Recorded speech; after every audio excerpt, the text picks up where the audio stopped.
downtown. Shout out Alex and Zach for making it happen. Shout out to the heavyweights with that watch party, of course. And, man, this team, I've been saying it all week. People are pushing back. I don't know why they would. This is the best Detroit Lions team I've ever watched. Nah, this was BTA of a different variety. And best believe, y'all, this was BTA. Make no mistake about it. But you had to grind this one out a little bit. The Browns came out. I felt like they had a good game plan coming out. They were able to stretch the field with passing plays, were able to grind out a touchdown deep in the red zone. But after that, it was pretty much all Lions, man. This defense showed out today. The offensive line stepped up, especially in pass protection. Want to give them a lot of credit there. And this was what you wanted from this Lions team, what you expected at this point. Yeah, well, listen, we're down here at Gillies. It's popping. If you're leaving the game or you're downtown right now, come over here and join us. The atmosphere is wild. Obviously, anytime it's 80 degrees in Detroit and you got a W on the board, you know the city's on fire. No, the city is definitely on fire, and so is Gillies. Shout out to Gillies. But, nah, man, this Lions team, they continue to impress. There's been virtually no drop-off from coordinator to coordinator. Everything is what you wanted it to be. Now, there is some concern about some of the injuries you incurred in this game. Praying for TA, praying for DJ Reader, that they will be fine going forward. Those are your two starting corners. Also, Amon-Ra with a hand injury. You saw a lot more of that today, so hopefully they're good. But you were able to get out of here relatively unscathed, and you were able to keep Myles Garrett, one of the best pass rushers in all of football, relatively in check, man. Yeah, we'll talk about the injuries. We'll talk about a lot of things, and we can pick apart the problems that I saw from the Lions today, which were few and far between. Yeah, but it wasn't perfect. It wasn't a perfect effort. No, this team, though, we knew we had an offense that wasn't going to put up a whole lot of fight against us. Yeah. We knew that we were dealing with the best defense, at least through 3 weeks, in the NFL. And what we saw... Not anymore. No, not after today. But what we saw from the Lions today, it almost felt like a Tom and Jerry cartoon. I agree. The Lions, shout out Spencer, appreciate Big shout out. Listen, when these guys were playing with the Browns, obviously they come out, they score on the first drive. 4th game straight this season, the Lions have given up a scoring drive. Another thing we'll address a little later on. Yeah. But after the first quarter, into the second quarter, you got this sense that the Detroit Lions offense knew that the Cleveland Browns weren't going to move the ball on them. No. And the offense, despite how touted this defense of the Cleveland Browns was, they realized we're not having an issue moving the ball right now. So it felt like they were taking a lot of chances, a lot of shots downfield, a lot of big, deep downfield passes, especially to J-Mo. And there were times where it was like, okay, we should be up way bigger in this game. Yeah. And I felt like they were trying things that they want to get good at this season, which I'm okay with in a game at home against the Cleveland Browns, especially when you kind of get out to that, not a big lead, but a controlling lead. Yeah. So for me, we experimented with a lot of things, but I think what we saw today is what really, really works is that intermediate and shallow passing game with the 1-2 running punch. Right now, there's nothing that can stop this offense except for themselves. No, that's a fact. And I'm not, ready to just completely throw out the long game either, because I do think the long game is there. Today, it just did not work, man. A little too much, I thought. Yeah, just a little too much. They were making a concerted effort to get J-Mo involved. I'm always happy with that. Yes, but he had some uncharacteristic drops today, and that's something that he has to correct going forward. 2 passes right in the breadbasket that he the completely shoulder whiffed one on. was a tough It was, catch. but get your hands on it, you got to catch it. That you know money the you're rule. getting paid, you got to catch that ball. Yes, sir. But J-Mo will be better. And for anybody that's a J-Mo detractor, hold your horses. He's going to be better. But I'm not mad. You want to get your best weapon on this offense involved. They just weren't able to do that today. But for everything else, Amon-Ra St. Brown making plays. You got the run game to work to a certain degree. You were able to get Gibbs loose on a couple runs, man. I think the yards per carry will turn out pretty well at the end of this one, too. But you did enough in the run game to make it work. And just pass catchers, man. I feel like they did a great job today. And this Lions offense is so many ways ways that they can kill you. That's what makes them so dangerous. If you want to take away the run, that's fine. We have a great quarterback. We have great receivers. We can kill you that way. Like, it was a methodical effort from this Lions team, but they got it done. Shout out my guy Carl outside walking by Gillies downtown here on Woodward. Woodward Sports is here. The post-game week number 4. Come on down and join us if you're leaving the ball game. The atmosphere is electric here at Gillies. The food is fire. And they got pretty much everything on tap that you could ask for. Kirby Joseph talking about offensive weapons. On the defensive side, we saw our 2 biggest weapons get home. Kirby gets his pick. Aiden Hutchinson, constant disruptor today. I believe he got 2 sacks, forced fumble on one of them. Yep. And Kirby, at this point, most interceptions from anybody since the beginning of the 2022 season. Ooh. Hell of a draft pick. Got injured, comes back into the game, gets injured again, stays in the game. I was a little worried there in the end of the 4th, like with 8 minutes left. Seemed like the game was in hand. We're up 27-0. Probably could have sat him, but that's really not the MO of this team. No. He got in and out of this game unscathed. However, a couple guys did. Terrion Arnold looked like something with his arm or somewhere around his shoulder. Maybe elbow. I'm not thinking long-term. Might be out a few weeks. Yeah. The concern, though, and we talked about some positive, but I'm going to jump right in because I know it's on everybody's minds right now. Our big offseason free agent acquisition, and that's DJ Reed. Yeah. Carted off. We don't know. Grabbing at the back of his leg, not in the area of an Achilles. Yeah. On the broadcast, they said hamstring. Okay, so that could be a very legitimate hamstring, but if it is a hamstring, this is a guy that we should be able to get back. And what we did see was Avonte Maddox come in for Kirby and looked excellent. Then you see Rock Ya-Sin come in after we lose our 2 and 3, or 1 or 2, or 1 and 3, whatever you want to count them. However y'all want to put it. But Amik Robertson played fantastic today. DJ Reed with one of the most impressive interceptions you will see. Yeah. And again, you see the opposition's quarterback locked up because the coverage downfield from this Detroit Lions secondary is as good as I've ever seen, KG. And you also took away the run game. I know they had some plays that they were able to pop throughout this game, but ultimately you kept this run game in absolute check. And as I look at the rushing stats, only 79 rushing yards total for the Browns today. So the Lions did a great job at nullifying the run. We all know that's a calling card for this defense. And when the coverage and the defensive line can just pin their ears back and get after a statue like Joe Flacco, you saw what you saw today, and Flacco helped you out. He threw an interception in which I don't know who the hell he was throwing the ball to. Still trying to figure that out. It looked like a fair catch. No, it really did. Even his offense was stifled by that one, but you were able to make a play there. The 2 turnovers before halftime, absolutely huge for this game, and the defense kind of allowed the offense to go out there and experiment a little bit because they were so damn good in the run game and also in passing coverage. Now you said the word calling card, and I'm looking at shout out Justin is our man Justin in the house. Coming shout out Papa straight from the Papa game. Satawa was good. Yeah, there we go. Also another shout out to Sun Cruiser.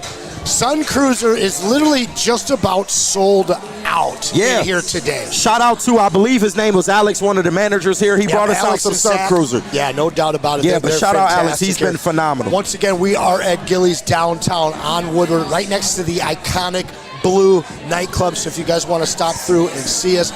But yeah, I'm looking at this performance and talking about calling cards again as we welcome in Justin here, taking over. We'll get a chance to get him on the camera. Dog? There he is. How we doing, fellas? How we doing? Yes, sir. Come on. We're gonna put an absolute pause in what we were talking about, which is calling cards. So bring me back to that. I got you. You and your old man were down there at Ford Field. Tell us what the atmosphere was like for the first place North Division Detroit Lions. I mean, it was an average Detroit day. We showed you why we are the sports car that we are. We got Lamborghinis, we got Aston Martins, we got Corvette, we got everything that you possibly could want with this offense. Make no mistake. Oh, yes, sir, we do it.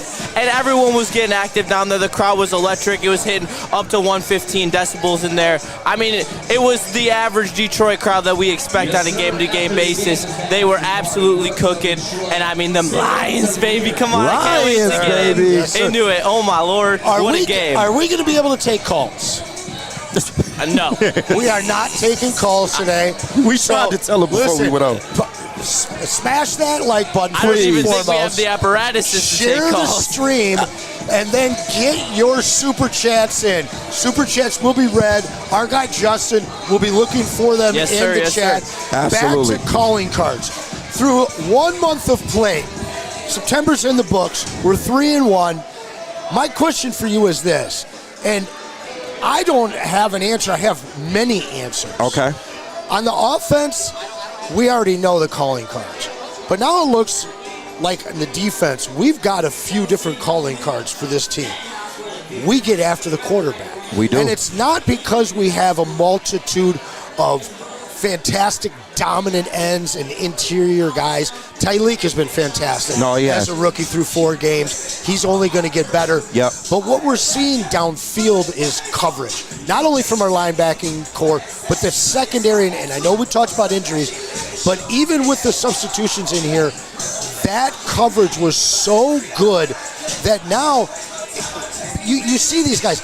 Lamar Jackson held onto the ball for a near record amount of time, and that's what resulted in those 7 sacks. Yeah. At this point, I can't put my finger on one calling card. It's just one thing after the other. No, it seems that way. And one calling card I will point out, I'm glad you brought up the LBs, man, because they had a showing today. Derek Barnes was blowing up run plays left and right through the A and B gaps. He was nothing to mess with today. Feeling it tomorrow morning. Oh, no, that's a fact. That's a fact. I hope he gets well. I got him in my fantasy team. But, no, the LBs were spectacular today. Big shout out to Jack Campbell. He was flying to the football absolutely everywhere.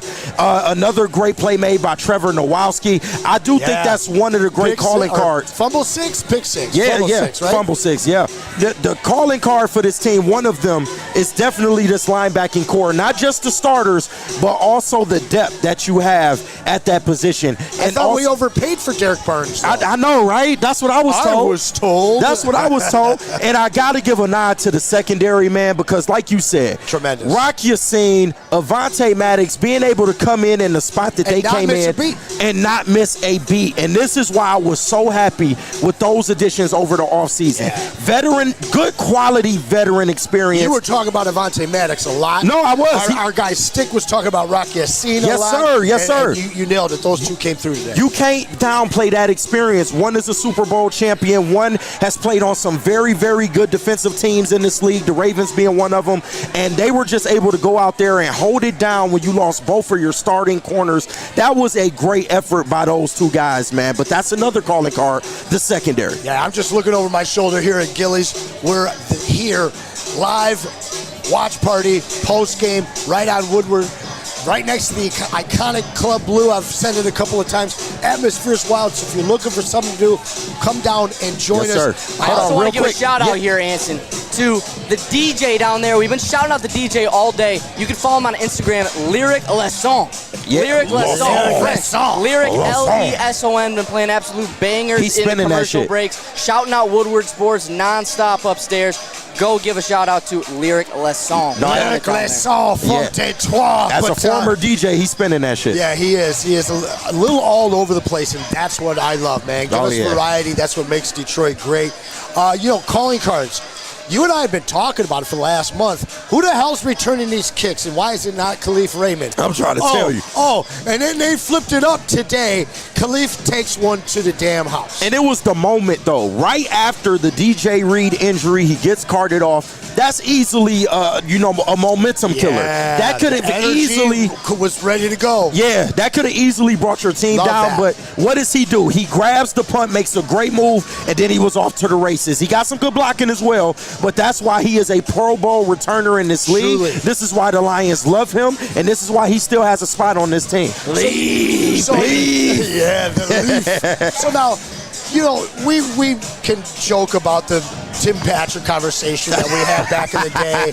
But, we're bringing that back. Well, no, we're going to Isaac Tesla versus Khalif Raymond. Yeah. And you see the ceiling and the physical dominance of Isaac Tesla, and you see his results in those few passes he's had thrown his way. And a lot of people, why isn't he out there?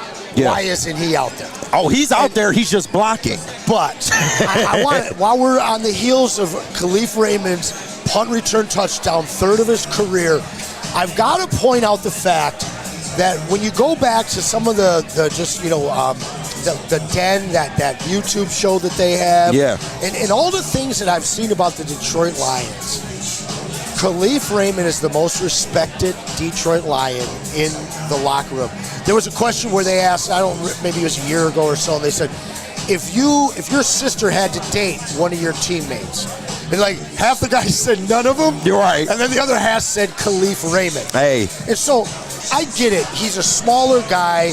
He's running, routes that you could fill with Amon-Ra St. Brown. But beyond the fact that this coaching staff trusts him to always be in the right spot, I think he's one of those guys, like when I was a head coach, my sixth man, he was my sixth man, he was my only senior, wasn't the best guy. Right. But in the last 6 minutes, I needed him out on the floor. Yeah. And I feel like it's the same thing when it comes to Khalif Raymond. For the rest of this year, maybe towards the end you might see things change, but that's our number 3 receiver. No, absolutely, and he is somebody you can take home to mama even after scoring the touchdown. What does he do? Gives the ball to his wife, gives her a kiss. That was good, Leaf. Mama was there too, right? Yeah, shout out. That boy good, man. That boy good. He gets it. But I totally agree with everything that you said. Leaf, he ain't the fastest, he ain't the strongest. Clearly, he's not the biggest. But what he goes out there and does for this Lions team is invaluable. He just makes plays, flat out. No matter what the situation, whether it's a third down and you need him to come up with a big catch, whether it's a big punt return and you need him to get yards or score, like he is there. And this is why this Lions team respects him, man. And he is a veteran. You cannot take away that veteran leadership, that experience, and the guys in this locker room look up to him, man. So best believe me, if you're on this Lions roster, you have to earn your keep. They ain't just keeping you around to keep you around. And the fact that he has been able, with his skill set, to still stick around these different iterations of the Lions we've seen over the last 5 years, I think that shows you something. That's a big deal. Hey, can we get one more leaf? Leaf. All right. From the most respected teammate to the best teammate on the Detroit Lions. Now, we talked about it. I kind of felt like they had this opportunity where they knew they had this game in hand. And I know that it's a really almost brash thing to say, but this shit was over. Like, they knew that in the second quarter. Once they got the 10-point separation, it was over. They took some chances. They said, okay, can these things work in 60 minutes of a football contest? Yeah. And that was downfield attempts to J-Mo. I heard something in the broadcast today. Jared Goff said that J-Mo is the best teammate he's ever had in organized football. Wow. Damn. How about that? That is high praise. I thought going to the Coney was delinquent behavior. Holy shit. Well, and I've been one, like, I love J-Mo. Yeah, but you've had your little history with him. And the thing is, it's like somebody's got to, like, give that conservative side of it. No, I feel it. There's so much extreme love for J-Mo in this city. And, after we've had a clean offseason, a clean regular season, Wayne State degree, an extension. Now you're looking at this guy, and you start hearing more and more and more of this stuff, and it starts to make more and more sense why not only the fans love him, but the team loves him, why he got this extension, why Dan talks about him in the light that he does. Yeah. Listen, this kid might have dropped some difficult passes today, one of them very difficult, where he looked over here, it was right on him. I'm not holding him responsible. Listen, whether they hit pay dirt on those big plays downfield or not, do you know the kind of sleep that next week's defensive coordinator, the guy out in Cincinnati, Bro, he's not sleeping well this week. It's KG. got to be so hard to game plan for that kind of speed. He is literally, arguably, the fastest player in the NFL All right, today. Top five. Right. Top five. Who's the top five? Yep. Who we got top five? Gibbs. H-Chan. Yep. Gibbs. H-Chan, I guess. J-Mo. J-Mo. Tyreek Hill he's done. Get him off the list. Still pretty damn quick. Nah. Two of them, no. I wanted you to say that. Two of them right here in Detroit. No, absolutely. Keep talking on J-Mo. No, and I'm glad you brought up your J-Mo point, because the city loves J-Mo because he's relatable. He is one of us. He embodies this city perfectly, the culture and all of it. Tony, baby. Yeah, no, but seriously, this kid, you can tell he's just at the core of it. He's a good kid. He loves playing football. He loves going out there and playing for the Detroit Lions in this city. That's why the city rides for J-Mo like he does, on top of some of the flashy plays that we see. How do we have two premier receivers and neither's a diva? It's crazy. It's absolutely crazy. But the Lions love J-Mo because he's always been a team guy. And even when he was going through his stuff, and to your credit, he did have to mature. And this is something that he himself even said. We don't hear the locker stuff. We hear all the news sources talking about, performance enhancing substances. Right. Which we still don't know about, by the way. The teammate. No. What kind of teammate is this? And Jared Goff said he's the best he's ever had. The Lions don't stick their neck out for just anybody. Like, I swear to God, to this day, they would have stuck their neck out for Cam Sutton if he had just came back and did the right thing. But they got him out of there once he didn't. J-Mo, if he was that much of a problem, he would not be on this roster, or he would not be featured in this offense. He has been a team guy through and through from the beginning of his tenure to right now, where he stands as a leader, somebody that's going to go out there and try to help this team win at all costs. He doesn't care about his numbers, and he is somebody that will block. And that's something that the Lions value. No block, no rock, and he is one of your best blockers on this offense. Make no mistake about it. Speaking about premier blockers at the wide receiver position, Amon-Ra, 7 for 70. Man. On 7 targets, because he's efficient, right? Of course. 2 tutties. Woo. 2 tutties. All right, the conversation was brought to me this week. Who's the best wide receiver in the NFL? And I'm going to go to basketball just for a minute, because ESPN this week released their top 10 players in the NBA. Right. Jalen Brunson, number 10, which is just a joke. Yeah. Because as clutch and as good as he is offensively, Cade's just as good, but he's a premier defender. Yep. Luka Doncic, number 2, 3 on that list, a joke because he doesn't defend. So let's bring that conversation back to what Amon-Ra does. Not just as a guy who's always open, not just as a guy who is pay dirt every third down. He's still open, by the way. He's open right now. No doubt. As man. we speak. And in the end zone, this guy is finding pay dirt. He's going to be open. But he's never a distraction. In fact, he's a leader for this team. Yeah. And there's guys that are premier wide receivers that have a voice. Maybe Mike Evans is a leader, but in terms of top 5, top 10 wide receivers in the league, they're mostly flamboyant guys that have a voice in the locker room, but they're not leaders. And they sure as fuck aren't going downfield and creating bodies, leaving them everywhere. They go. So I ask you, KG, with Jamar Chase looking pedestrian, Justin Jefferson having a big revival today, 10 catches. But you go around. In a loss. Exactly, but a loss. You go around, and if we're talking about all-around game, who's the first wide receiver you're drafting? Amon-Ra St. Brown. And I mean, the proof is in the pudding, at this point. And listen, I love it. Detroit is the only franchise I have ever seen throughout my years of watching football that has the most down-to-earth superstars you will ever see.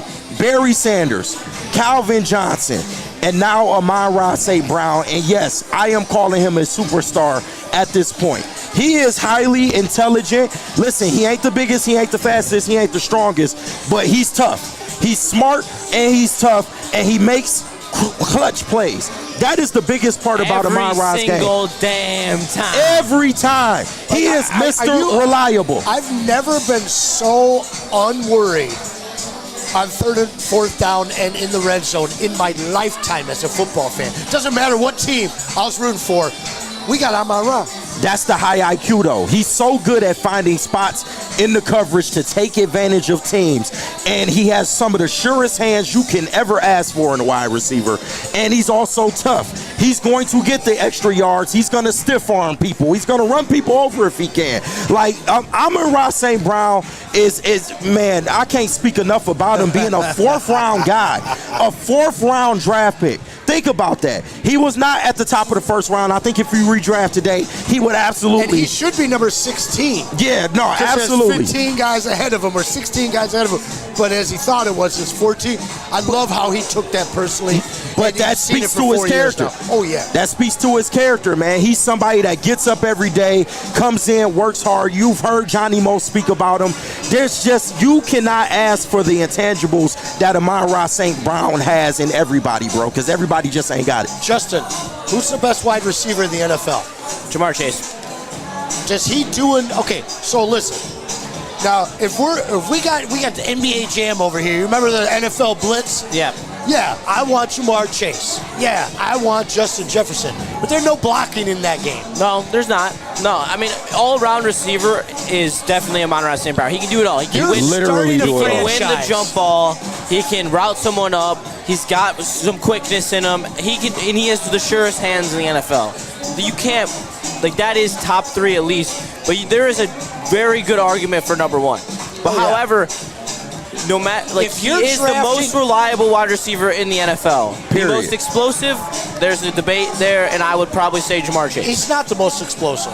And you're right for initially saying Jamar Chase, but if you get one of these 3, 4, 5 guys, top of the league right now, for the next 10 years. It depends on how my team's built. My team's built like the Lions, Amon-Ra St. Brown all day. Yeah, no doubt. He's the perfect fit. He embodies the culture that we Styles have here. make fights, and I'm a big Styles makes fights That's a guy, fact. and Amon-Ra St. Brown is the epitome of this Lions offense, and he is why we go. Him and the O-line, we don't go without Amon-Ra St. Brown. Honestly, he bails us out of so many bad situations time after time. Yeah, think about this. Time. He's already an all-time Lions receiver, already. And he's, what, in year 5? Think this is year 4 or 5 for him? I mean, listen, there's 2 guys that I put above him. That's it. And then we know who those 2 are. You can pretty much put him at the Brett Perryman level right now. Oh, man. And better. He's surpassing that at this point. I mean, listen, and no disrespect to Brett Perryman. He was great. Listen, he was great. In terms of what Brett Perryman was, he was the consummate number 2. Yeah. Amon-Ra is supposed to be a number 2 somewhere else. He's supposed to be a slot receiver, but he's bigger than that. Yeah. Shout out to his old man for making him bigger than that. And shout out to Gillies. We're here right now. Had the watch party here, and then obviously here for the post game. Currently, if you're downtown, come and join us. Another big shout out to all of our sponsors. BlackRock, they've been giving out free meat every week, every month, man. Make sure you guys are tapping in to BlackRock. Sun Cruiser, we sold this bitch out. No, we did. We literally sold it out here. The people are going crazy. I'm not a big drinker, but I've been hearing the guys talk about it ever since it started a month ago, and I can't get enough of it. I got one of the last ones in here today. Ben Johnson, of course, man.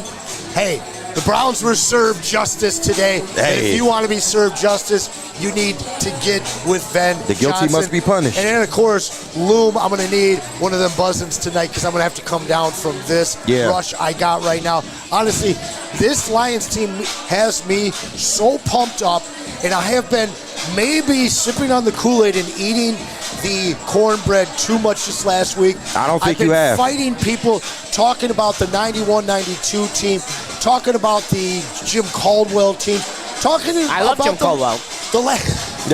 Shout out, Stick. Talking about these last 2 years of Detroit Lions. One of the things that is very, very true in the NFL. Goddamn right. You know, we always hear not for long, but we look at the teams that are dominating right now. Obviously, Philadelphia Eagles, one of the best teams in the league. Tampa Bay and Philly had a slugfest today. I believe Philly came out on top in that game. But you look at Tampa Bay, another team that's in their 3rd year of being together. Very much like the Rams, very much like this team here we see in front of us, both of them, Kansas City and Baltimore. Yeah. Detroit, for the first time in a very long time, really since the 90s, they have the same personnel. running the same schemes. The confidence in that complementary football, which we're hearing that word du jour nowadays. Yeah. Complementary football. If it's not one guy, it's the next guy. It doesn't have to be this guy getting all the touches because you know you have 7 other opportunities. I want to bring it to the running game. Yeah. Last week, the Monty game. 151 career high in yardage, off running at least. Then you look at this game today, and this is best defense in the league. A defensive line that's supposed to be able to crush our run game. No stopping in the commitment to our run game. Completely balanced game. I know with about 4 or 5 minutes left, it was 25 passes as well as runs. Yep. Listen, most of the time, both these guys are going to work. Monty didn't work today, but Jahmyr Gibbs came up again, and that is that complimentary football. No, absolutely. And shout out to Mag7 for life. Let's show some love to the defense. They won us this game. The offense sucks. Absolutely. That's really we're gonna get back working to our way through the offense. Right. My friend. We gonna get to glazing the defense again because they are absolutely the reason you won this game. Double glaze. But for people that thought that the offense had a bad day, they went out and put up 28 points, minus the special teams. Khalif Raymond returned touchdown. That's a good day at the office. Yes, and sir. yes, it was not pretty at times. But like you said, the commitment to sticking to the game plan, the commitment to running the football. Jahmyr Gibbs and Monty to a certain degree. You didn't see him as much today. Only 12 yards for him. They tried. They did try. But you got to give it up to that Browns defensive line. They were all over these run defenders. I mean, these run blockers today. So you got to give them credit for that. But Gibbs is an absolute animal, bro. We got to give credit too. We got to give credit to Jahmyr Gibbs. I mean, Jahmyr Gibbs showed you how much quicker he can hit a hole than Dave Montgomery. And it's nothing against Dave Montgomery. Jahmyr Gibbs is younger. He's lighter. He's quicker. He has that explosive running ability. But he showed you how you beat the Browns' great defensive line attack is by being quick. Speed kills everybody. Jahmyr Gibbs with a great game, showing that you can run all over that Browns defense. 80 plus yards on the ground on very good efficiency. That's the Jahmyr Gibbs we know and love. Also add a tut in there. I also got to shout out Spencer Raxter. He told me to bet on Amon-Ra St. Brown touchdown. I did. You should have gone for 2, baby. I should have went for 2. But hey, I'll take my money. Another great weekend on the books for the kid. Shout out Spencer and the Heavies handling that watch party. Shout out Justin Tatawa joining us straight from Ford Field. He I booked gotta it join over. KG here. I gotta throw on my shades. I'm feeling goddamn right. extra cool right now. Oh, you're looking good in those. Right now. So listen, we're sitting here talking about Jahmyr Gibbs and what he did, but everybody was well, not everybody. There was concern over Jahmyr Gibbs disappearing last week. The fact is when both of these guys aren't working, one is. Yeah. And they are like a locksmith when it comes to opposing defenses because somebody in the passing game is going to work. Whether it's Laporta, actually some combo is going to work. Whether it's Laporta and Amon-Ra, whether it's Gibbs in the passing game with J-Mo. But this running game right now with this younger offensive line, an offensive line that's been mauling for 3 weeks now, great that's job today. only going to get better and more cohesive as they learn each other as we get through this 18-week season. 17 games played, of course. At this point right now, I just don't see any defense out there. And I was curious to see how this Cleveland Browns team would do against us. I had a sneaky suspicion it would be a Jahmyr game because of the speed. Right. But at the same time, we'd use plenty of money to soften them up inside. At this point, if the Browns can't stop one of them, who the hell in this league can stop one of them, much less 2? I don't think you can. And you got to shout out Johnny Moe. The biggest difference from Ben Johnson. Johnny Moe. Hey, Johnny Moe up in the box. I was told my OC can't coach from the box. But anyway, the biggest difference between Ben Johnson and John Morton is that with Ben Johnson, you would always use the run to set up the pass. And if the run game wasn't working, then, Jared Goff might not have the best day at the office. True. But what you are seeing this year is that pass game is opening up the run game, and now they can strike at any point in the ball game.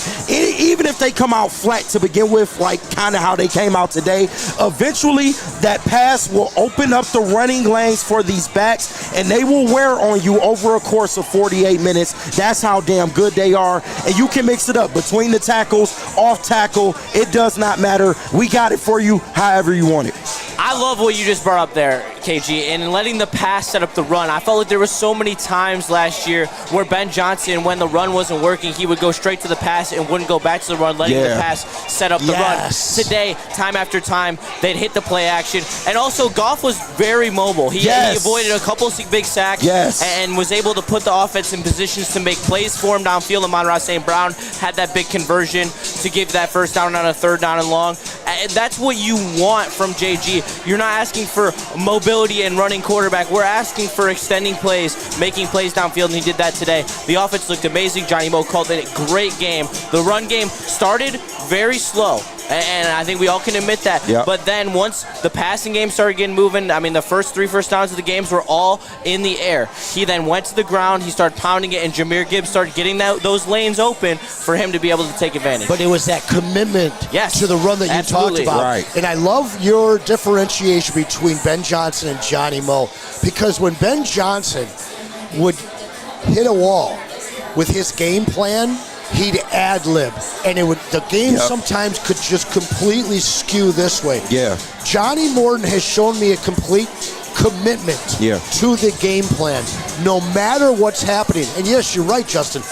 Running game didn't work early on, but it did as the game went on, to the tune of 6.1 yards for Jahmyr Gibbs. Obviously, Monty, not a good game. 9 rushes for 12 yards. But it didn't matter. It didn't. Because you had to keep them honest with those Monty runs, but then you have the explosive factor, and we saw it with Gibbs. And that's another thing about Johnny Moe. He's not afraid to stick with the hot hand. That's something that Ben Johnson would often struggle with as well. If Gibbs is having a great game, let Gibbs go out there and continue to have a great game. Something that wasn't working already. Exactly. You get frustrated. I can make this work. Right. Just because you have a script of, okay, I'm going to give Monty and Gibbs these set amount of plays, if one's working and one ain't, listen, sometimes you got to ditch that and you got to go according to the flow of the game. And I feel like he has a pulse on that a little bit better than what Ben Johnson had. And one more thing about him, he stays aggressive through the whole fucking game. Could we call that. Ben Johnson a stubborn offensive mind? Oh, absolutely. You see it with the Bears. Johnny Morton is so much more free-flowing and relaxed. Yeah. But at the same time, you can push me one way, you can push me the other, but I know where my median line is. Yes, sir. Because I have the best offensive cast in the fucking NFL. Period. And listen, speaking of offense, I know you guys want to talk about defense. No, hold on. Before we talk about defense, I need to say one more thing about the offense. Please. I said it on the first of the whistle this morning. I said, this is the game where when you're playing this caliber of defense, you see Jordan Love fold versus Jared Goff succeed, and that's exactly what happened today. This Browns defense gave Jordan Love fits all last week, and Jared Goff cut them up like a hot piece of butter with a nice butter knife. It was absolutely beautiful. As Sean likes to say, the surgeon was in the hospital this morning, or this afternoon. Paging Mr. Goff. That's absolutely. right. Mr. Goff was playing a great Shout game out today. first to the whistle. You can catch it every Sunday morning, 8 to 10. Yes, sir. Shout out Terry Foster. He's out in Brooklyn right now, but he'll be back along with Matt Broder to host that show. And then, of course, next week, you guys know the deal. Pre-game, that is Neil and Sean, two of the best in Detroit business history when it comes to being on the radio and on the TV. And then, of course, we'll have that watch party and that post-game for you. I said I'd go to defense, but I'm going to tease y'all because I'm not done with one other aspect yet. We talk about Khalif Raymond. Get it off, bro. The other side of the special teams. Listen, 2 years ago, the kicker might have been the biggest problem with this team. I'm trying to tell you. You know, and we get into that San Francisco game, and you look at how differently things could be here in Detroit. We might have a Super Bowl berth. We might have a Super Bowl Lombardi trophy if we had a kicker that Dan was confident in. Enter young Jake Big Leg Bates courtesy of the Michigan Panthers. Yes. And this guy comes in, and none of us knew what he was. It was a feel-good story. He does. He got a real big leg. That third leg has been bringing and he got it in. voodoo magic. But hold on, Justin, you were in the stadium. When that shit was starting to go to the left a little bit and then it came back in, please tell me that was voodoo magic. Was there strings going on? Like, straight in, no doubt, no decision needed to be made. And Jake Bates always putting that third leg in there, as they say. That shit was crazy. Right. The Jake leg's third leg. It was like a curveball because a field goal. It's got some voodoo magic to it. He might stand on one, kick with the other, but it's that third leg guiding it home. I promise you that. No, that's but listen, a fact. so we talk about Jake Bates last year.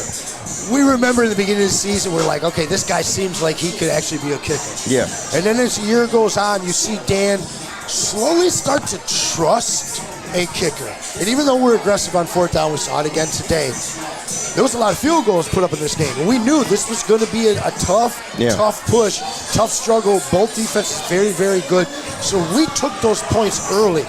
This guy puts another 58-yarder in today. He does. So at this point, can we give the kicking game the flowers as it deserves? Because right now, you look at Brandon Aubrey, Reichert, maybe the kid over in Indy.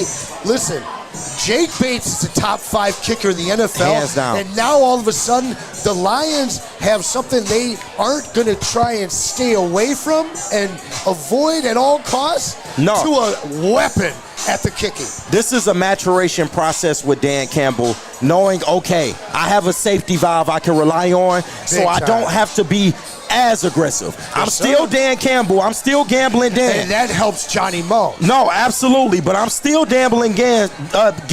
So best believe there will be 4th and 2s, 4th and 3s that I'm absolutely punching for.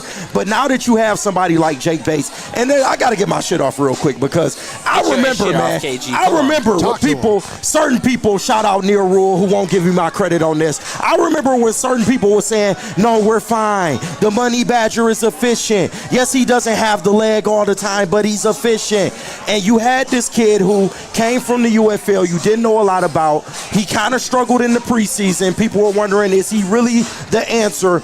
But since he's come in the league, he has been absolute hands down, lights out. No doubt. I think the biggest thing with Bates is he's not scared of the moment, bro. No. He is even killed no matter what the situation is now in Dan because he's not afraid to kick when he knows we need some points. No, absolutely, and that is such a luxury to have. And I know they went for 67 last week and he wasn't able to get it. But the I like that, though. of that moment, though, after Lamar had done, or not, excuse me, but the Butker had done it to us, 66, man, I wanted that kick so bad. And listen, as a Lions fan, I'm not mad at it. You can truck him out there for 70, and if he missed, I'm cool as a Lions fan because I know, one, he has that type of ability, but two, he does not get rattled by the moment. He's a long ball hitter, and man, when he is on, watch out, bro, because that kick today looked like it was going wide left, and for some reason, it came right back down center. That's the third leg effect. That shit was crazy. Shout out to Jake Bates. Shout out to Jordan, our server here. Shout out to Gillies. We are down on Woodward right now. This is Woodward Sports post-game show. My man KG right next to me. I'm Anson Wells. And, of course, my man Justin making us all look good right now. I heard some people want to talk about defense. Yeah. I think we should. Start us off. Man, where do you want to go? Who do you want to talk about? The main man, Jordan Hutchinson.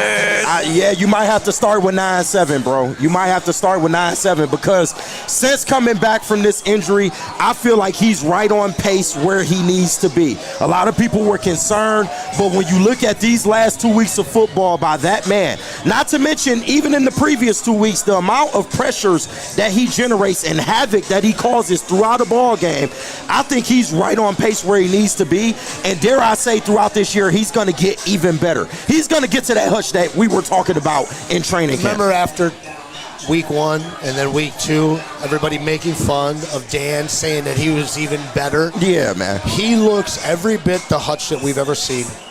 We had that graphic up during the week. I believe it was on the Braylon show, breaking down Myles Garrett, first amount of games versus Aiden's exact amount of games that he had played so far. Yeah.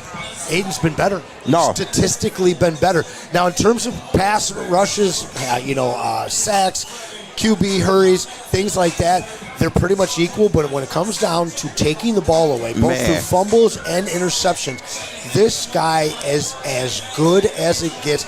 And, hey, as good as that coverage is in the secondary, as good as that second level of linebackers were today, this defense goes with Hutch. No, Hutch is becoming a Swiss Army knife of sorts because, like you said, what he's not getting in sacks and pressures, he's making up for in turnovers. And, I mean, not to mention, this kid has interceptions on his career stat line. Like, he is nobody to be messed with. Multiple. And listen, for the people that were kind of hating on why is Hutch dropping in the coverage, today it paid dividends because you made Joe Flacco double pump and second guess a couple times in this game because Hutch is so damn good when rushing the passer. He creates ghosts. Those quarterbacks begin to see ghosts. Oh, damn, Hutch is behind my back. I got to make a play. That when he does drop in the coverage, it's unexpected. And that's what you saw today. Joe Flacco, thinking Hutch was coming in, about to double pump and throw the football, realized, oh, shit, he's dropping in the coverage. I got to make a different read, and it's an incompletion. That's the next element of his game that is starting to get better and better and better.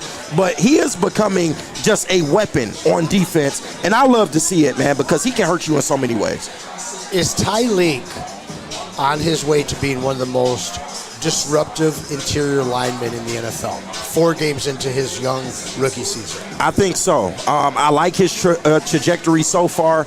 I'm not, there's more we need to see from him. I feel like there's a next gear that he can tap into. Particularly, I would like to see him, get through that middle, maybe get some TFLs in terms of the run game. But as far as being stout in the gaps, he's been masterful steady at that. In the backfield, steady. He's been masterful at that. Yeah. And that's what I said all along. Like when we drafted this kid, he's not going to have to do a lot. One, because you have a DJ Reader there, a veteran presence who's been damn good in this league for a long time.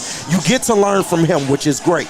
But the main thing the Lions need you to do is be stout in the run game. Everything else will work itself out. If you can provide an upside in the pass rush, that's cool. But what Tyleek has given you so far through 4 games, I think has been very, very good. He's on pace. He's right where you want him to be. And I think his future could border, maybe a Lean McNeil 2.0. Maybe somebody that can give you a little bit of both pass rush and also run defending. But I love what the car in front of the horse here, KG. I love what the kid's doing. Go ahead. He's doing great. He's having to, but let's slow our roll a little bit on Aleem McNeil. I mean, we forget how good Aleem McNeil really is. He's damn good. He's damn good. Aleem McNeil is a Pro Bowler, borderline All-Pro. Like he can affect the game in 2 different ways, rushing the passer and in the run game. He is a 2-way defensive monster, and that's I would love, dude. I would give anything for Tyleek to become Aleem McNeil because that means that we are stacking one of the best interior defensive lines in the entire NFL, which we already have. Yes, DJ Reader has been elite in the run game so far. Exactly. No, and you got a rotation of 3 elite defensive tackles, and that kind of makes up for the edge. It really does because the worst type of pressure is interior pressure, and everyone admits that. Everyone says that, and it's true. So when you have that dominant of a D tackle room, it takes pressure off of your edges. And when you have Aiden Hutchinson playing like the way that he's playing, this Detroit Lions front is nearly unbeatable because when Aiden Hutchinson's going, when Aiden Hutchinson's getting a sack or 2 a game, forcing fumbles like he has in the last 2 games, this D-line is one of the best in the NFL. Edge rusher, schmedge rusher, because Justin just said it. This defensive line is one of the best in the NFL, and they are starting to rival this offensive line. I got to give a shout out to those guys. Got to give a shout out to some other people as well. Of course, Gillies. We're here downtown, Woodward Avenue. If you are downtown, come here right now. I promise you. I also got to give a shout out to the Bomber. To Brendan Bomarito. B2. This young man. Masterclass. This young man joined us about 2 months ago when we said goodbye to a highly valued member of our team, Brady. Right. We love you. Shout out, Brady. West we love Virginia, you. wherever you're at. But this kid has stepped up. He's filled in so many different roles, crushing both of our broadcasts at Jars yesterday. Shout out to Jars. Again today, second best to start things off. And then, of course, here at Gillies. He even got on the watch party. party. Look at this kid. Oh, yeah, he crushed it. Jack of all Listen, trades. this guy behind the microphone is dangerous. Keep an eye out for Bomber. You can also catch him with us every Wednesday night for the Fantasy Jerks. But you might as well. Let me give myself a quick shout out take before it we over, go. baby. Take it over. Catch us on the Fantasy Jerks if you want to make some money on Sundays. Because I have given out 2 weeks ago George Pickens touchdown 4 score. weeks straight, bro. You've been crushing it. AJ Brown. Guaranteed touchdown hit last week. My guaranteed touchdown for this week was Ashton Genty. He just found his way into the end zone. You did I will say that. keep serving for you guys. Tune in on Wednesdays at 7:30. I gotta be honest, Back man. to Justin. I feel bad because I slept on this kid. The first week he was in the office, I'm like, man, he's got some big shoes to fill. But not only did this kid fill those shoes, he knows football, KG. No, he does. He knows football. And hey, Sun Cruiser knows how to crush your Sunday. Keep it cruising. Sun Cruiser is unbelievable. You guys have been hearing us talk about it ad nauseum for the last month. It's that good. It's so that good, damn good that we sold it out here at Gillies today. Shout out Mad Packs, Ben Johnson, Gold Crown, Black Rock. Ben Johnson, I'll say it twice because you need the justice in your life. Justice. And then, of course, Loom as well. I had some other notes through here, but while we get to those, I need all you guys that are watching right now, share the stream, smash the like button, and then get your super chats in. My man, Justin, has 2 jobs right now. Watch the chat and find out the status of DJ Reed, because it's the only question mark left in any Lions fan's mind right now. We're not worried about the offense. We're not worried about the Packers who face off tonight at 8:20. We're not worried about the defense. We're not worried about the special teams or the kicking game. We're not worried about anything here in Detroit right now but our cornerbacks. And I spoke about this earlier. I also spoke about this earlier this week. The Red Sea is beginning to part for this Detroit Lions in terms of their schedule. Early in the offseason. Not as daunting as it once was. No, I'm trying to tell you, in the offseason, I said that those first 7 games were going to be absolutely crucial for the Lions to get off to a good start. And what we have seen through 3 weeks or 4 weeks now of football is we beat the shit out of the Ravens. And you remember who convinced you of that, KG? No, you remember? Shout out. Those preseason streams. White Stevie Wonder over here. Right. Shout out, man. No, I give you credit. But I had belief in this team. I called them for 13 wins. But what you're seeing is, all right, you beat the brakes off of the Ravens, who have been your most bitter AFC rival over the past few years. Got that out the way. The Chiefs look like hot ass right now, like a 2-pack of ass. And Shout out Joe Budden. not like good hot ass. No, not at all. Not like the ass here at Gillies. Not at all. Just to clarify. No, so, and then you have a Bengals team who is Joe Burrow-less for 2 months. So that's your AFC 3 gauntlet. months, I hear. No, so that's your AFC gauntlet that you were so concerned about as a Lions fan. And in the NFC, who besides anybody, really anybody, are you really concerned about in the NFC? You're not. Because I best believe on Thanksgiving, the Packers better bring their fucking lunch, bro. They gonna rue the day. They gonna rue the day they whooped us on week 1. That qualifies as a revenge game. They're fucked. Oh, absolutely. Absolutely. Absolutely. No, this Lions team. Cheese graders will be Lions out. by a million. But listen, this Lions team is setting themselves up, and I know we said that it was damn near impossible with the schedule that they have had. But I call 13. It is very plausible they could get that and then some if they continue to play the way that they're playing with the schedule opening up like it is. Hey, let's hit some team stats real quick here. 16 first downs for each team. Surprisingly enough, Cleveland controlled the possession by 3 minutes, and they had to. They ran. Yep. In fact, how much fun was it watching Jerry Jeudy just lose his lunch out there, play after play? I haven't seen a guy so frustrated in a long time. No, he made a good play on the opening drive of the game. He kind of beat DJ Reed there. But DJ Reed got him back with that interception, man. Yes. One of the best ones you will see all season long. Army man. Yes, interception. sir. Yes, that sir. was interesting there. Lions throw the ball 27 times, run the ball 29 times. 16 to 27 for Jared Goff today. Did throw that pick. Kind of almost felt like a punt. Yeah, it absolutely did. But I mean, you're going to miss those sometimes. I mean, JG trying to get J-Mo involved, that was just a bad pass. We got to hang that on him. But once again, I'm not mad at the strategy, trying to get one of your best weapons involved. 3rd down, 6 of 14, held the Browns to 3 of 14. That's how you win that games. Efficiency, something that we saw last week against the Ravens, continuing on again that's this how you week. win ball games. Turnover, win the battle, 3-1, of course. Both teams penalized 6 times for 44 and 35 yards. Not a big story in this game. The Lions cleaned it up over the course of the game. A little undisciplined in that first half, but they cleaned it up as the game went along. 4th down efficiency, we were 0 for 1 in this game. They were 1 for 1. You look at some of these numbers here, and the box score isn't overwhelming here. Yeah.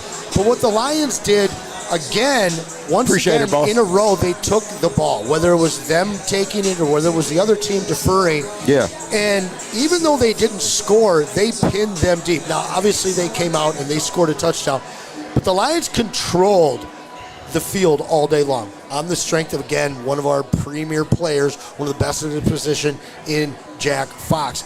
But there's something about this team that even when the box score looks the way that it does, this game was never in question. No, it wasn't. And once they got that 10-point separation, we all kind of knew it was over, man, because the Browns, as good as they technically played today, they just do not have the guns to keep going with the Detroit Lions. And listen, that's why that interception, those 2 turnovers before half were absolutely crucial. In particular, the DJ Reed interception, because you were able to get that separation, and then you knew at that point, okay, it's going to be a track meet between these 2 teams, and the Browns just don't have it. But also, you just got to give the Lions credit for finding ways to execute. Even at times where they went 3 and out, they couldn't get the plays that they wanted. The defense held stout. They allowed them to get back on the field, and this offense kept chipping away until they were able to finally prevail, man. And that's what this Lions team is all about. That's why they're dangerous, and that's why they're one of the most potent offenses in all of football. No doubt about it. Lions post-game show. My name is Anson Wells. I'm joined by KG here. Yes, sir. Justin and Brendan in the house. Listen, there are a lot of things on the line here in Detroit. Obviously, your Detroit Tigers, they trail right now in Boston 3-4 midway through the 7th. I'm looking right now for the Rangers up on Guardians. Rangers up on the Cleveland Guardians to see it. at the end of the 6th, 5-3. Shout out to Mr. Satawa for catching us up on that one. I gotta speak up here because I'm getting chirped in the chat because I said that Laporta was gonna score today, and I know I didn't come through on that front, but I did come through by saying Kirby Joseph was gonna have an interception, so I feel like it all makes up for it. Speaking of not coming through, bro, Bama, dog, what the fuck, man? I bet on dog. I didn't have the heart to tell you, but it was always Alabama, brother. It was always Alabama. It's always Alabama. It was always gonna be a wash with Georgia, brother. I bet on Bama. It was always Alabama. So you switched up, bro, because you told me Georgia money line. No. You told me Georgia money line. I never told you. I never told you that. It's my fault though, because it almost came through. Yeah, because you didn't watch the college football show on Tuesdays, man. It's your fault. No, he gonna do the switch up now. But no, it's my fault because I had a 160 cash out. I tried to ride it out when it looked like they was gonna come back. So I won't hold it against you. We had a good ticket otherwise. Speaking of cash outs, is Shadur Sanders ever going to see the field for the Browns this Not year? for the Browns. Apparently not. Dylan Gabriel. They didn't even let Dylan Gabriel test him a little. Like, they didn't even let him throw the football. Let him throw one time, run up the choice. I mean, hey, Quinton Judkins had a game, though. I can't lie. I got to give him some credit. Mason Graham, so do I. And Myles Garrett also had a great game. I mean, the Browns got something cooking. That's not the average Browns team that we've seen over the last couple of years. Like, they got a couple nice pieces there. If they get a quarterback in that thing, they'll be pretty solid. Quinton Judkins, 21 for 82 today. Goddamn, he had to work for it. 4 catches for 33. Certainly looks the part of a 3-down running back. He worked for every yard of that shit. For the Browns at this point. I think it's ready to talk about the Bengals. I think so, too. All right, listen, guys. We haven't talked about the edge, though. I'm kidding. Right. We good, We as good. they say. But listen, get your super chats in. Please smash that like button. If you're downtown Detroit, Oh, come the and join DJ us Reed at update Gillies. before you go to the Bengals. Yes, game. please. Dan Campbell did just take the podium. He gave an update about DJ Reed. He said he's definitely out for next week. They don't have a extensive timetable on him yet. Not a but year ender, though. it doesn't. No, the way that he talked on the podium, it sounded like it was not a year ender, and that it's just going to be a couple weeks. So hopefully Thank we can get God. him back sometime in November. That'd be ideal. Ramp him up for the playoffs. I mean, if we can get DJ Reed back, this team can stay afloat. No doubt. Without, I mean, they stayed afloat without 15 defensive players last year. So I have no doubt they can do it. And they with more. stayed afloat without both of their starting corners Yep. today. So that's why the depth that you And then signed was absolutely Terrion's crucial. minor. He said. Dan Campbell said that TA is minor. Same Okay. with DJ Reader. Both of them are minor. Okay. DJ Reed though. Yeah. And prayers up to DJ Reed. Absolutely. We hope he gets better soon. It did not man. look good. Dude, hey, shout out Good to Kirby news on Joseph, TA, too. though. Kirby Joseph literally, like, I don't know how much they showed on the TV broadcast, They but did. he literally, like, needed 3 people helping him walk off the field. Yeah, we were scared, bro. It was a very scary moment. He couldn't get up off the ground without help. He got up. He came back. He played that second half. Shout out to Kirby Joseph, man. Yeah. Dude's an absolute grinder. And the guts to come back after getting blown up like that, man. We Shout out saw to him, man. I kind saw- of didn't want to see him back, to be No, I honest didn't- with I don't you. know. if I did either. yeah, I didn't either. But he's a dog. That's why you continue to see him on the field. We also saw Amon-Ra dealing with a hand injury or issue of some sort. So it's going to be real interesting to see what that practice report looks like this upcoming week, because you are going against a Bengals team that is shorthanded. So, I don't know. Maybe you balance, if you're the Lions, maybe you balance some of these injuries and like, okay, let's take a rest in this game. We'll get you back as soon as you can. Let's just go out there and get healthy. Bengals 2-1, and they do play tomorrow night, the second game of the Monday Night Football slate. They travel to Denver. Somehow this Bengals team is 2-1 without Joe Burrow for about a game and a half of those 3 games. Is there anything about this Bengals team without Joe Burrow that worries you? Not one thing. not a thing. And listen, I hate to sound like slappy guy, but we just got to be real. The Lions are the better team here. Without Joe Burrow on that other side, the Lions are undoubtedly the better team. Jake Browning, he's been able to come in some big spots and make plays for the team, so I give him that. But we all know that this isn't sustainable. This isn't a sustainable pace for the Bengals. And defensively, they are trash. This Lions offense by is going to 40. run roughshod on the Bengals defense. Mark my words. Hey, Justin, you joking, but we might see a 40 burger next week. No, I'm not joking, man. We might see the it. Lions are running for 200 at least, man, and that's not even including the passing game.